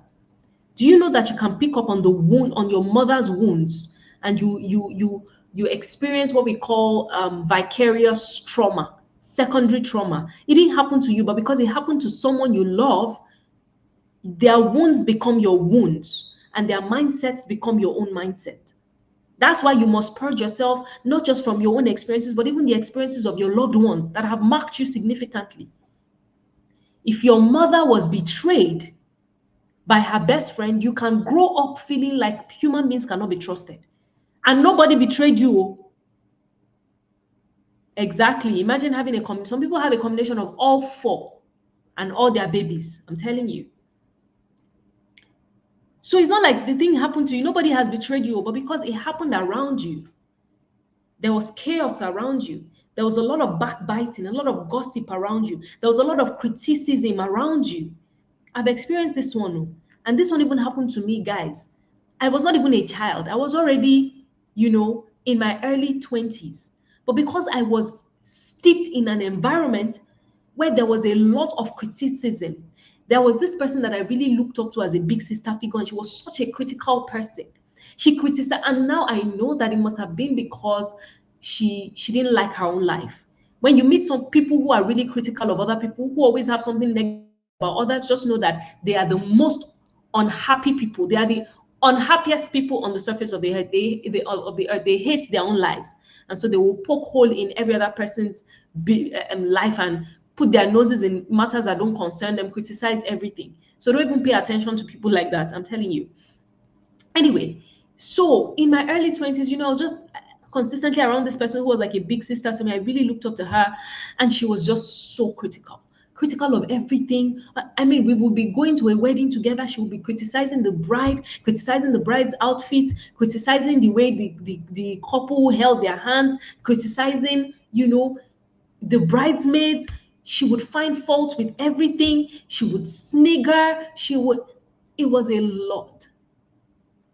And guess what? It impacted me significantly because I then became afraid of the criticism of others. I became scared that everybody would be looking at me with a critical eye. I became scared, and it really, really hindered my ability to be vulnerable for a long time because I was scared of criticism. Why? Not necessarily because I was criticized as a child, but because I had stayed in a critical environment for long. So some of you have been steeped in those kinds of environments where it's not you they are criticizing, no. They are criticizing other people. It's just happening around you. But because it is happening around you, it is seeping into your subconscious as a reality. And you begin to live in the fear of that thing. Do you understand? And thank you guys for sharing these things that you're sharing. I love the vulnerability with which we're sharing. This is how healing comes, right? And so what happened around you is also a critical element of how your mindsets are formed. Let's move to the next thing. Information. This one is what was said to you or what was said around you often. What was said to you or what was said around you often. Another way your mindsets are formed, if you consistently heard something over and over again, then it definitely formed your mindset. If you grew up hearing from your aunties or from your mom that men cannot be trusted, it will impact your mindset. If you grew up hearing that all men cheat, there is no way it will not impact your mindset. If you grew up hearing certain things about how finances should be managed, if you grew up hearing certain things about God, about religion, there is no way it hasn't impacted your mindset. What you hear over and over again, whether it is said directly to you or said around you, has a way of impacting your mindset. And so it's one of the things you want to start asking yourself as you go on this 2-week journey of introspection. And we would guide you on that journey, right? As we go along over this next 2 weeks, you're going to be asking yourself, what did I hear often and much growing up? Because those things have impacted your mindset more powerfully than you may be aware of, right? Let's run along quick. The next one is intergenerational transmission of ancestral wounds. This one is something that is being highlighted to me now more than ever before. Typically, when I teach this thing, I'll speak to the first 3: experience, observation, information. But now I'm understanding more and more as I study, as I learn, the power of intergenerational transmission of ancestral wounds. We can't even cover it tonight. It is a whole module that I feel like I need to take you guys away on a retreat. If you're ready to go on a retreat with me, whether we're going to lodge somewhere for 2 days, we're going to do a full day retreat, or you're going to come with me to, where did we say we were going? LBC. Or where were we going? Was it Thailand we were going? Or you want to come away with me so that I can sit down and open this thing up to you. We will draw your trauma tree. You will see it by yourself. And then we will draw your transformational legacy tree. It is powerful, where you'll be breaking free from your lineage and the mindsets that are deeply rooted in your unique lineage. And then you start to create a transformational legacy for your own generations to come. Oh, the thing is sweet. But we can't do it here. We can't even touch it in Liberation Challenge, because it is a powerful body of work that God is opening me up to, that if you get it, your generations will rise to call you blessed. We said we're going to Doha. Amy, is that my darling Amy? Yes, we said we were going to Doha. We said we were going to Doha, and Doha is definitely happening. So you guys just start, preparing for it, put money aside, and let's go on that trip. But I'm feeling like we're probably even going to do a 1 day, just a full day retreat, paid retreat in Lagos. For those of you who are here, my darling sisters that are in the diaspora will be giving me side eye right now. Like, what do you mean by that? What do you mean you want to do a retreat without us? But I got you. Wherever in the world you are, I got you. I got you. Anyway, everybody, please subscribe. Jumoke, you're my darling, because you're really looking out for us and looking out for me and telling everybody to subscribe. Yes, definitely, you guys subscribe, because I've got incredible things coming for you this year. And you want to subscribe and turn on your notification, because this year, loud. It's gonna be loud. Somebody says it's gonna be loud. It's gonna be so loud. Anyway, so we're talking about intergenerational transmission. There's something called the biological transmittability of trauma and soul wounds. Holy Spirit, help me touch on this just a little. It's a very large and wide body of work, but I'll try to, just so that you can have an understanding and appreciation for it, and then you can start to look out for it in your own life. I remember that it was TIMA, the Identity Mastery Academy, that we did last year, when I think we had just finished the inner child healing session, and someone said to me, Tosin, I don't remember any adverse experiences that I had growing up. I don't remember any bad things that happened to me, but I'm so afraid. She was telling us that she's hyper vigilant, so she's constantly afraid of bad things happening. She had such a fear of life, a fear of bad things happening. And typically you would attribute that to, when someone's safety has been compromised in the past. Maybe they've experienced a robbery incident, they've witnessed someone murdered, they've been in a car crash, stuff like that. But the more I tried to exploit with her, what could have happened, we could not come up with any answer. Annie, we're coming to Abuja. We're likely to have if you're in Abuja, put it in the comments for me. We're likely to have a pop-up event in Abuja. We're having the Radiant Life conference. We'll talk about those things later in Lagos, but we're looking at coming to Abuja for a pop-up event. So we might just see in Abuja later in this year. So we were trying to explore this thing. The more I probed, and the more we could not come up with solution. The thing bothered me, my sisters. And my brothers here, please. The thing bothered me. It bothered me so much. Why can't we find out the root cause of this girl's fear? Until I started to do more study, and I realized that there's something called the biological transmittability of trauma, and I will add soul wounds. So it is possible that you are carrying the wounds of your ancestors, and so you are genetically predisposed to certain fears, certain mindsets, certain limiting beliefs, certain patterns of thinking, feeling, and behaving, even though it didn't happen to you directly. Do you see what I'm saying? It's so powerful that and this is what happens when we don't heal. Trauma actually has the capacity to alter the composition of our genes, and we pass on trauma through pregnancy, and a child is born and already carries certain dimensions of trauma even without experiencing anything.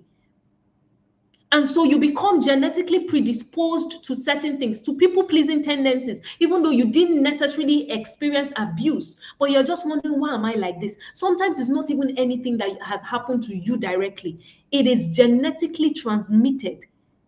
And this is why we must rise up to be the ancestors that heal for our descendants. Because what you don't heal will show up 3 generations from now. Might not show up in your own children, but might show up in your grandchildren.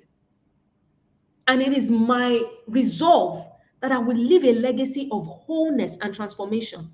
That whatever nonsense genes might have been passed on to me will be corrected, because I will commit to pursuing healing as a lifestyle. I will go for it. I will do it until every nonsense in me comes out. The intergenerational transmittability of ancestral wounds is powerful. Some of you are carrying, and if you start to ask your parents questions, that's when you will get answers.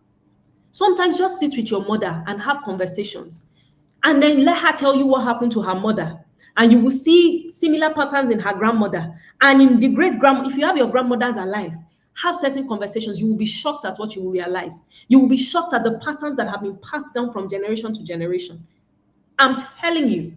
The thing is deep. Some of you have resolved that you will never be like your mother. However, you are living out the exact patterns that your mother lived out. You think it's just by mouth that we overcome this thing? They are ingrained in people's subconscious. And so you're going to have to be intentionally saying, what is here that needs to get out of me? Some of you became emotional depositories for your parents' trauma. I've met people who, it's not what they went through that broke them. It is the fact that their parents overburdened them, sharing things that they had no business sharing with them when they were young. You became your mother's confidant at the age of 3, at the age of 5, carrying emotional loads and burdens because she was abused by your father. And so she was pouring all of that on you, because she couldn't find anybody to talk to.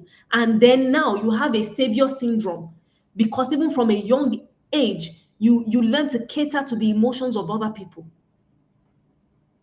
And now you are Madam Fixer. You're always looking for broken people to fix, because from childhood, you were already fixing your mother who was emotionally immature. And you're going to start dropping all those burdens because they're not yours to carry. It's deep. This thing is deep. It's very, very deep. It's very deep. You guys are the first to know. From next week, I'm going to be dropping some videos on Instagram. And then later we'll start to do YouTube. So make sure you subscribe. I'm going to start dropping some videos. I recorded some videos, went to the studio intentionally to record some things that are going to shake some tables. So make sure you're standing behind me when I start posting those things, because I'm going to shake tables and shatter tables. So make sure you're standing behind me. But just last, Jesus got me. Jesus got all of us. Yes, this hero complex, this Messiah syndrome, this thing is deep. And sometimes it's intergenerational. So some of the things you're battling with are intergenerational. And that's why if you're single, you're so blessed. This is the best time to heal. Every time I get into coaching sessions or counseling sessions with single people, I'm almost jealous. I'm like, this thing's me. I'm teaching you. If I knew them when I was unmarried, God, you're so blessed. Blessed are your ears that are hearing these things if you're unmarried, because this is the time to do that work. You're believing God for the fruit of the womb. You're so blessed because there are things that you don't have to pass on in pregnancy. Some of you are in environments, toxic environments that stress you, and then you pass on stress hormones to fetuses. These things are real. I'm telling you. I remember saying that to someone one time, and I didn't even have as much knowledge as I had. I just realized that this person, I just felt consistently stressed in that situation. And I said, look, for where I am, I'm still in childbearing age. And I cannot, you know, I cannot carry a pregnancy where I am passing stress hormones to my child. I didn't even know as much as I now do. But this thing is real.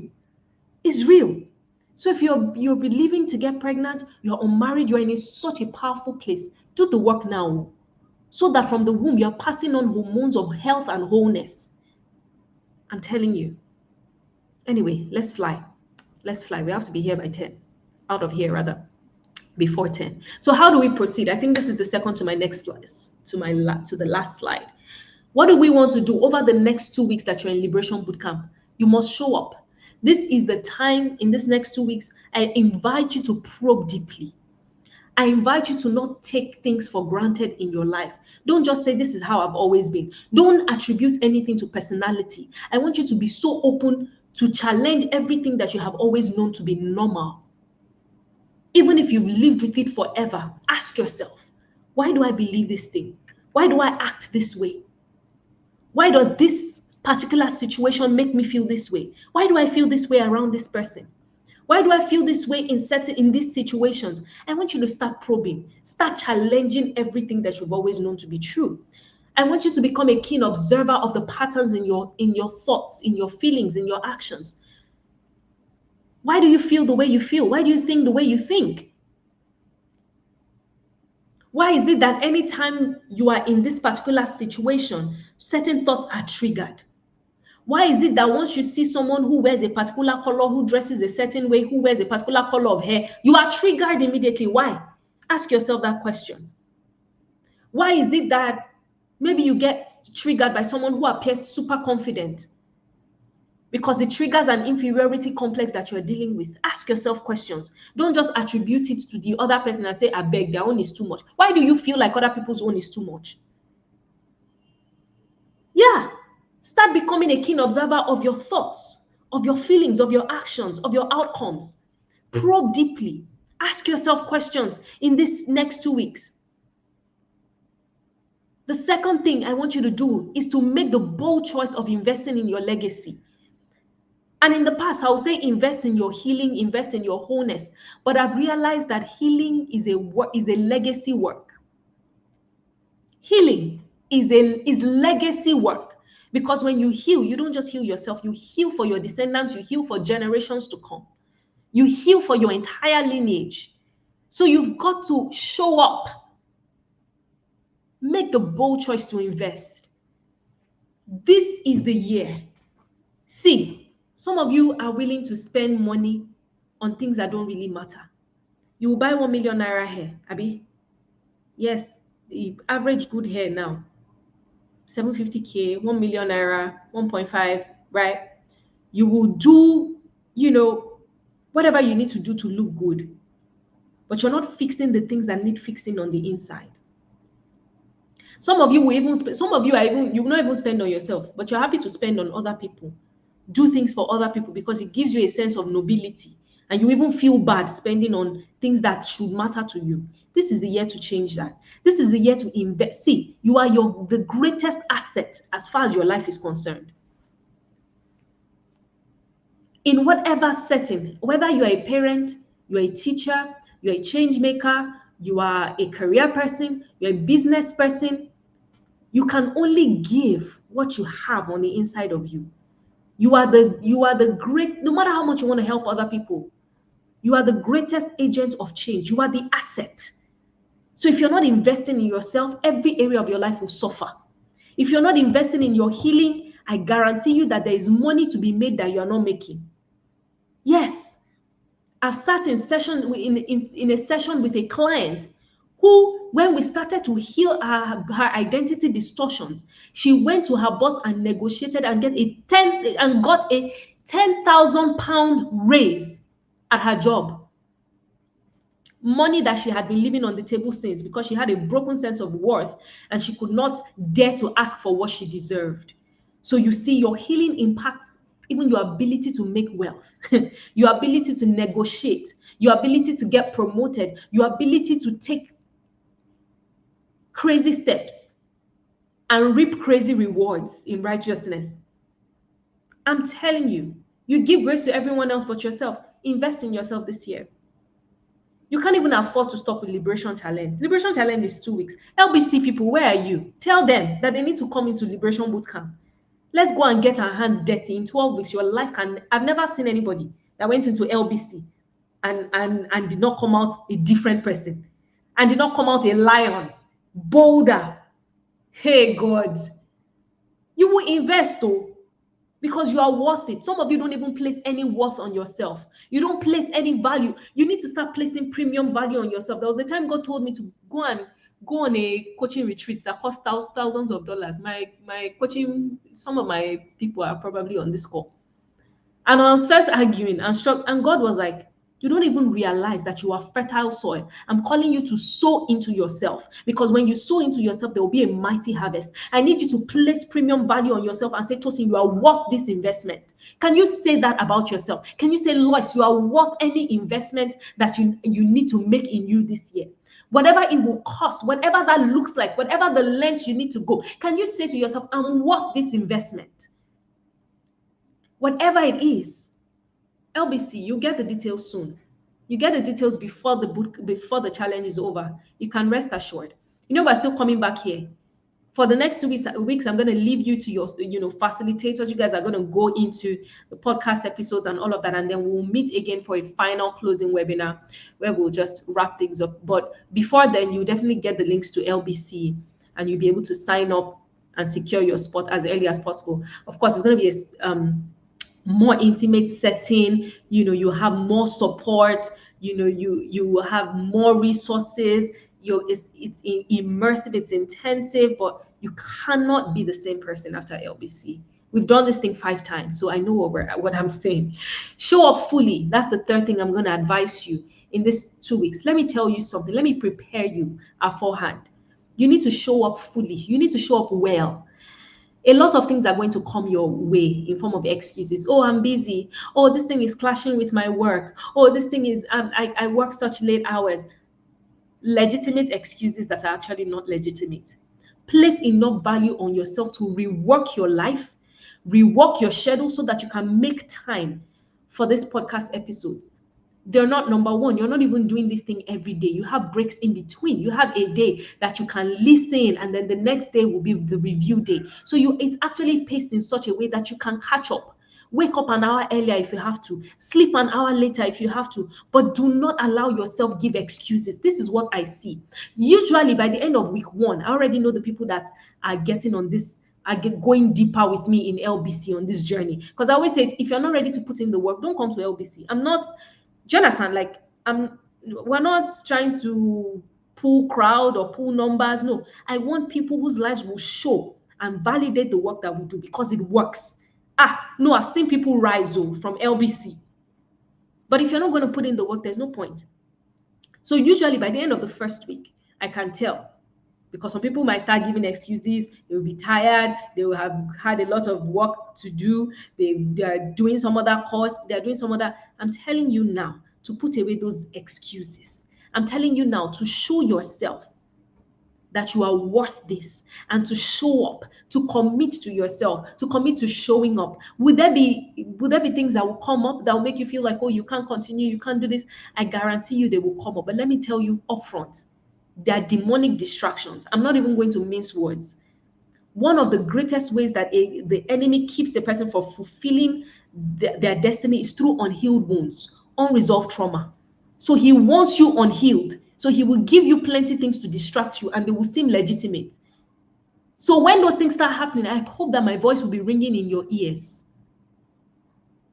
that you need to show up. These 2 weeks, commit to it. It's free. You're not paying for it, but it's not cheap. It's not paid, but it pays. So show up. Show up. Show up. See, everywhere we're talking healing, wholeness this year, transformation this year, show up. When we put out the link for LBC, you better be the first to run there and secure your slot. Just secure your space, because we're so preparing for you already for LBC. LBC is starting next month, So you want to just plug in. Once you see the link, just run and go register for Liberation Bootcamp this year. My Lagos people, let's meet up at the Radiant Life Conference. I haven't shared this anywhere else, but I knew I was going to share this tonight. As part of the book launch that I am having in very early June, we are also going to be hosting the Radiant Life Conference. It's going to be such a wonderful experience. It's going to be a healing conference. It's going to be so insightful, just filled with a lot of light and love, and anything that you have known us for in Liberation Challenge, Liberation Bootcamp, in any way that you might have even encountered me, just expect that to the nth degree, it's going to be such a massive outpouring. We're already praying about it. We're going to have such a great time, so prepare to be there. But if you are even looking to go deeper, and you're like, look, I want to be in a small, and this is how I learn. This is how in my own life I have experienced the most transformation. It is by getting into certain rooms, getting into certain spaces. And I know that for such a long time I have not done like physical events. I'll just keep my things virtual. We meet, we have such a great time, we have those intimate experiences as well. But now I realize, I know how important it is to actually come into physical rooms. And so this year, I haven't shared it anywhere else. I'm sharing it here now, so that when you hear, because this one, I'm keeping it really intimate. So I'm going to shut, once I hit a particular number, and it's a very small number, I'm going to shut it down, because my goal is not to have a large room, and I know that people will want to attend. My goal is to curate a very intimate, immersive experience, live experience.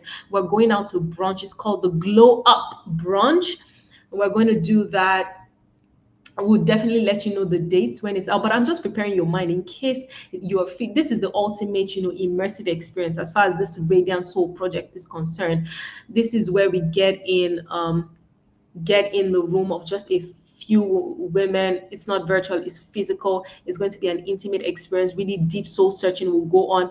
It is where it's going to be such a radiant fusion of elegance, and hearty meals and deep vulnerable conversations, healing conversations.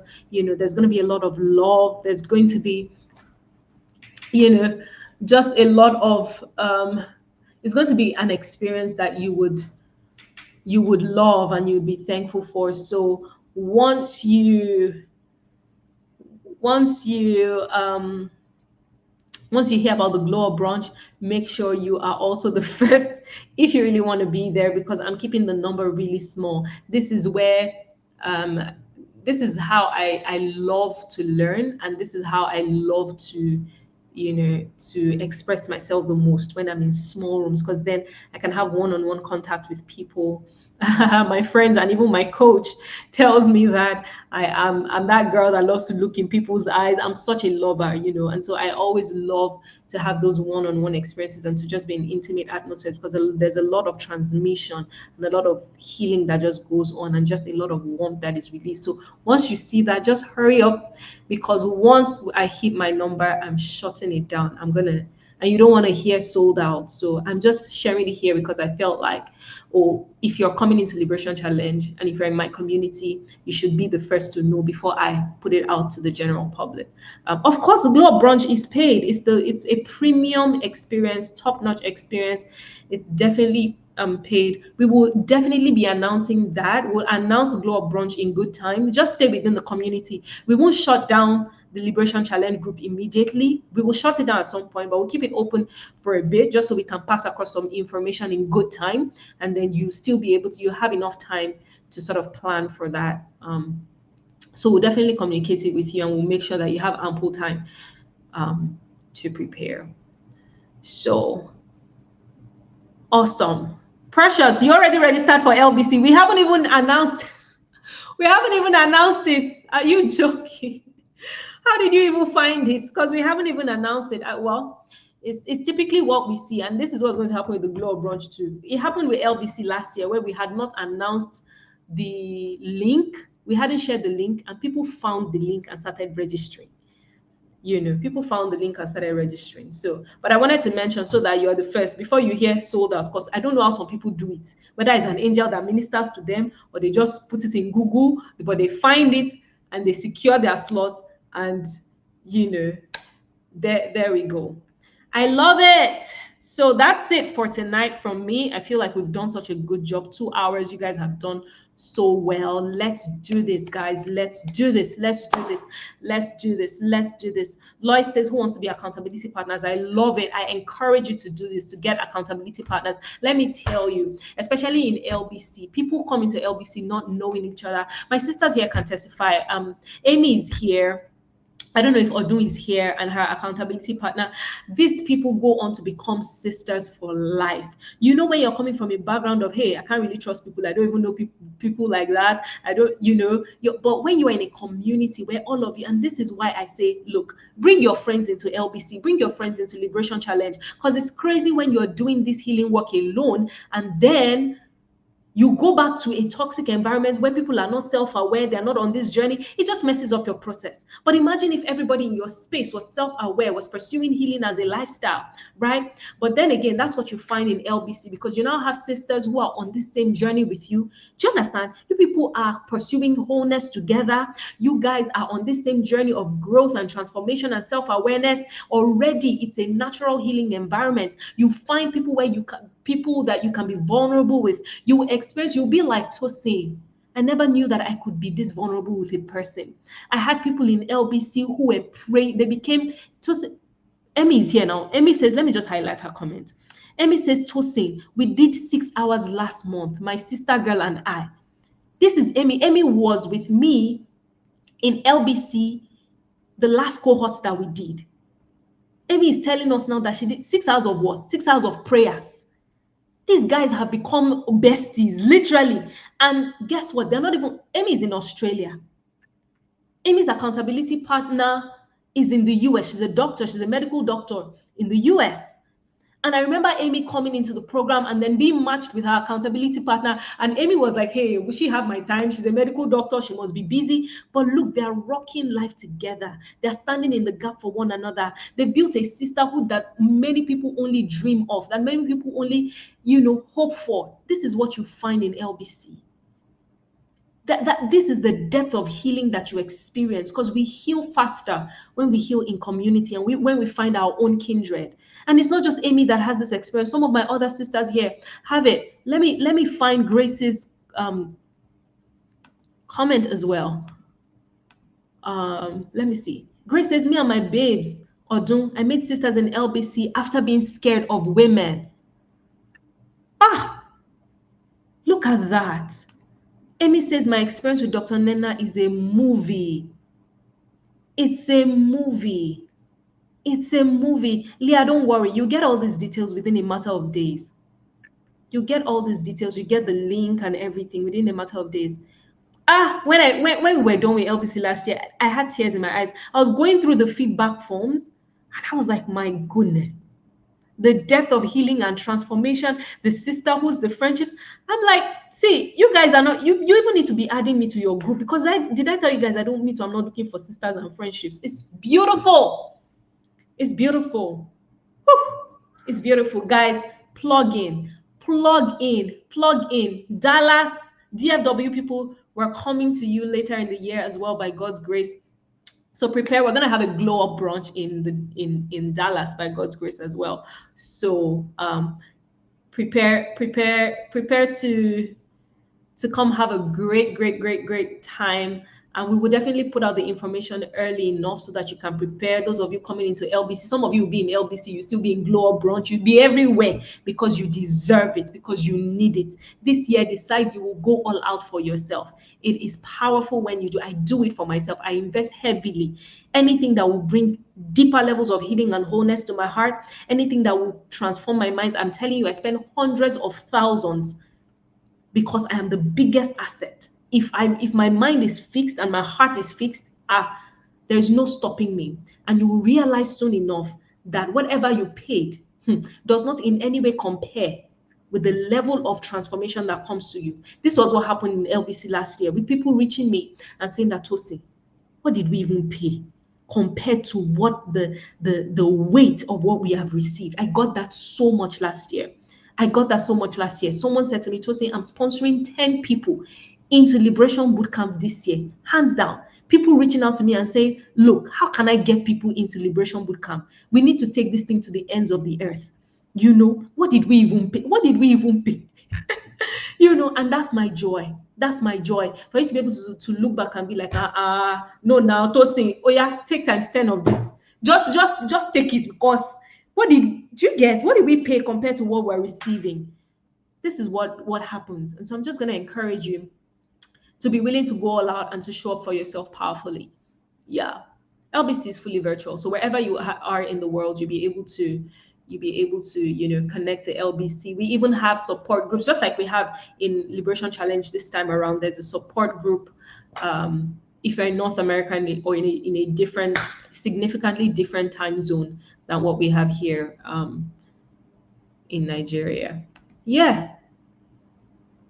Grace says what happens in LBC is priceless.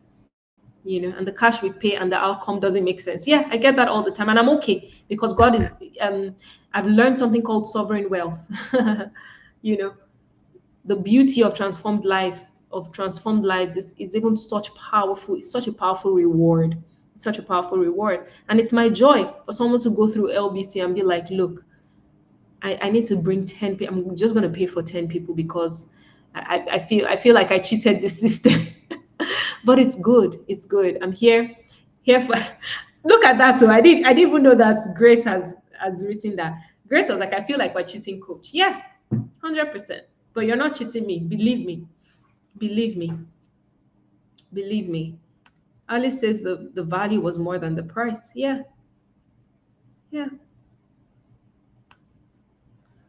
Okay, guys, let's do this. Are you ready for Liberation Challenge? Let's do this. I hope you're settled into your accountability groups. If you're joining those, it's highly recommended. Make sure you're in there, because there you'll be having, learning reviews. You'll be learning from other people, sharing insights, sharing experiences. A lot of healing happens in those conversations as well. However, we'll still be sending you, the links to the podcast, so you can keep an eye on your email. You get the links, you can listen, show up well, show up strong, show up consistently. Put in the work, get your journals, track your journey, and then I will see you again at the closing webinar, where we'll just wrap things up, charge ourselves up once more, and then we'll take it deeper. And I know that we're connected for a reason, and we'll stay connected all through the year and beyond. I love you so much, and I'm thankful that you have spent this time with me this evening. I hope you found this session valuable, and I hope that it spurs you onto action and to show up powerfully in the next 2 weeks. Rebecca says she has friends she would like to join the challenge. I wish that they would have joined, because this session would have been so key and critical. But if you send them the link and they join this weekend, they will definitely still be able to meet up, because Monday is when, Monday is when we start rolling out the episodes, so they can still join in this weekend. I love you, my darling Lisa. I love you so much. Thank you for being here. I love you all so much. Okay. All right. It's been a wonderful night. If you're having any challenges, please write. Hosanna, can you put in the chat where they should write to, so that you can get them set up and settled for the evening, or if you would just reply any of the emails that you typically get from us, if you just reply with your phone number, someone will be there to support you and ensure that you are settled into the learning group. I love you all so much. I love you. I love you. I love you. I love you. Can someone put the email address? I know that I've seen comments from Hosanna. If you put it for me, do any of the facilitators have the email address so that we can highlight it for people who are looking?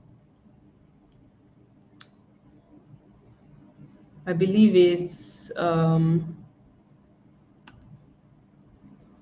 Julia says, my first time and first day, and this was amazing. I'm so glad. I'm so glad. I'm so glad. Okay, let's just put it, highlight Coach Inez's. She says, Vera, please check the email you received after registering. You'll find the link there. And if you don't find it, reply that email, and let us share your number, and then someone will add you up. Yeah. Okay, guys, let me allow you have your night's rest for those of you who are in Nigeria, and let me allow you get back into your day for those of you who are in other time zones. I'll see you. Have a wonderful liberation challenge. Let the challenge begin. Good night, everyone. Okay, I'll just stay here and read some comments, but you're free to go. We are officially done, but I'll just hang here with whoever is still hanging here for a bit and see the comments. And of course, if you want to share what the highlight of tonight was for you, feel free to drop the message. What resonated with you the most? What you're taking home with you tonight? Feel free to drop that, and I'll definitely go through that. Anointing is feeling excited. Esther is thankful. You are welcome. You are welcome. You are welcome. You are welcome. Can I still invite someone for the challenge? We'll give you that opportunity. But they do have to come in because we kick off officially on Monday, right? Yeah. Chineza, the link seems broken. Can you just write to officialtosinsani@gmail.com? Officialtosinsani@gmail.com.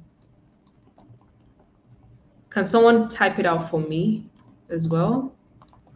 Officialtosinsani@gmail.com, and then we will just supply your WhatsApp enabled phone number. Tifa says, I heard you speak first at the B Ladies, it must have been conference. Thank you. Thank you for being here. Thank you for being a part of the challenge. Yes, you are sprouting indeed. So many light bulb moments for you. You can share some of those light bulb moments. AGK is excited about the remaining weeks. I'm always excited when I see a man in Liberation Challenge. We're believing for them in LBC as well. Amazing, amazing.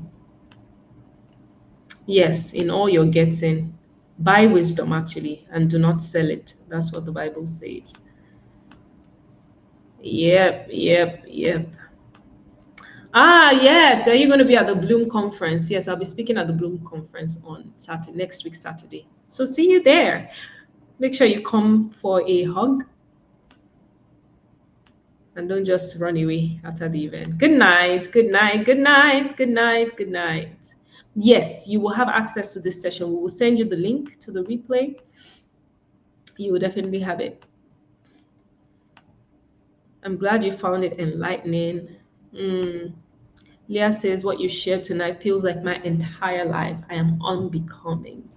I love it. I love it. Amy says, looks like some things you spoke about self-protective mode was just for me. Yeah. Yeah. My sweetie Emalinda says, highlight for her is unbecoming. It shattered everything I've known for a long time. Yeah. Yeah. Yeah. Chidima says, definitely challenging every mindset I have from today. I love it. Our darling facilitator, Oiza, says, let's do it. Let's do it. Let's do it. Amazing. Thank you guys for your comments. Ladipupa says safety can be a bondage. I've got wings, so I don't need to crawl but fly. So, so good. So, so good. Oluwani Femi says, for me, unbecoming. I've been so much focused on becoming, and now I'm aware of the things I need to unbecome. Thank you so much. Looking forward to LBC. Joy says, thank you for healing me through your story. You are my blessing. I'm so glad.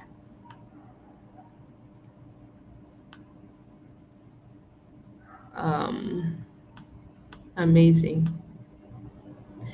Amy says, Tosin, please plans for June so I can book my. Oh, I mean, you want to come to Nigeria all the way from Australia? Let's do it. Let's do it, girl. I'll be in your WhatsApp. I'll be in your WhatsApp. I'm gonna give you all the details firsthand. Firsthand, all the details. Ah, gosh, it will be such a joy. Amy, don't put my heart by heart up and then crash it too, because my heart is already bursting with joy at the thought of seeing you and hugging you and just being with you. It will be such a joy. Joy says, thank you for healing me through your story. You're a blessing. Thank you. Thank you for your kind words. You guys are the sweetest. One thing about my community, hey God, you guys are usually so sweet. So sweet to me. Thank you. Jane says, for me, what struck is that the journey to wholeness is more about unbecoming. Oh, that seems to really have struck a lot of people.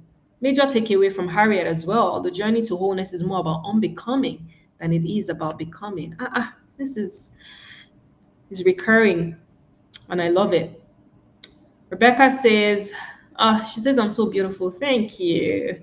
I watched you first in an interview, and since then I've been rewatching that particular video.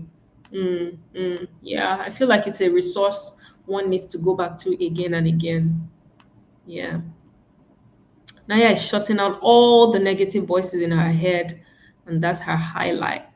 A highlight was that I'm the biggest investment I can make in my life. That is the truth. That's just the truth. Grace says there's so much more I have access to that a lack of healing has blocked. Yes. I can't wait to step into and become everything I already am. This is so beautiful. This is so beautiful.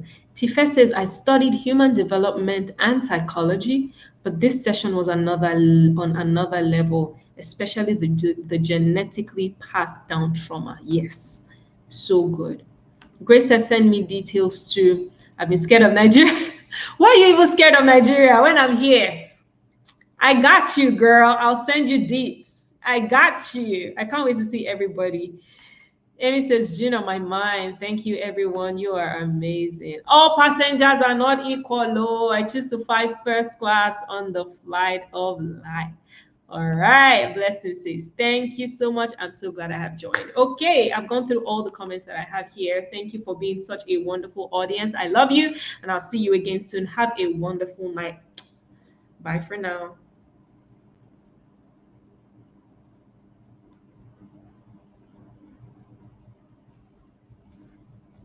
This is the email to write to if you're having any challenge.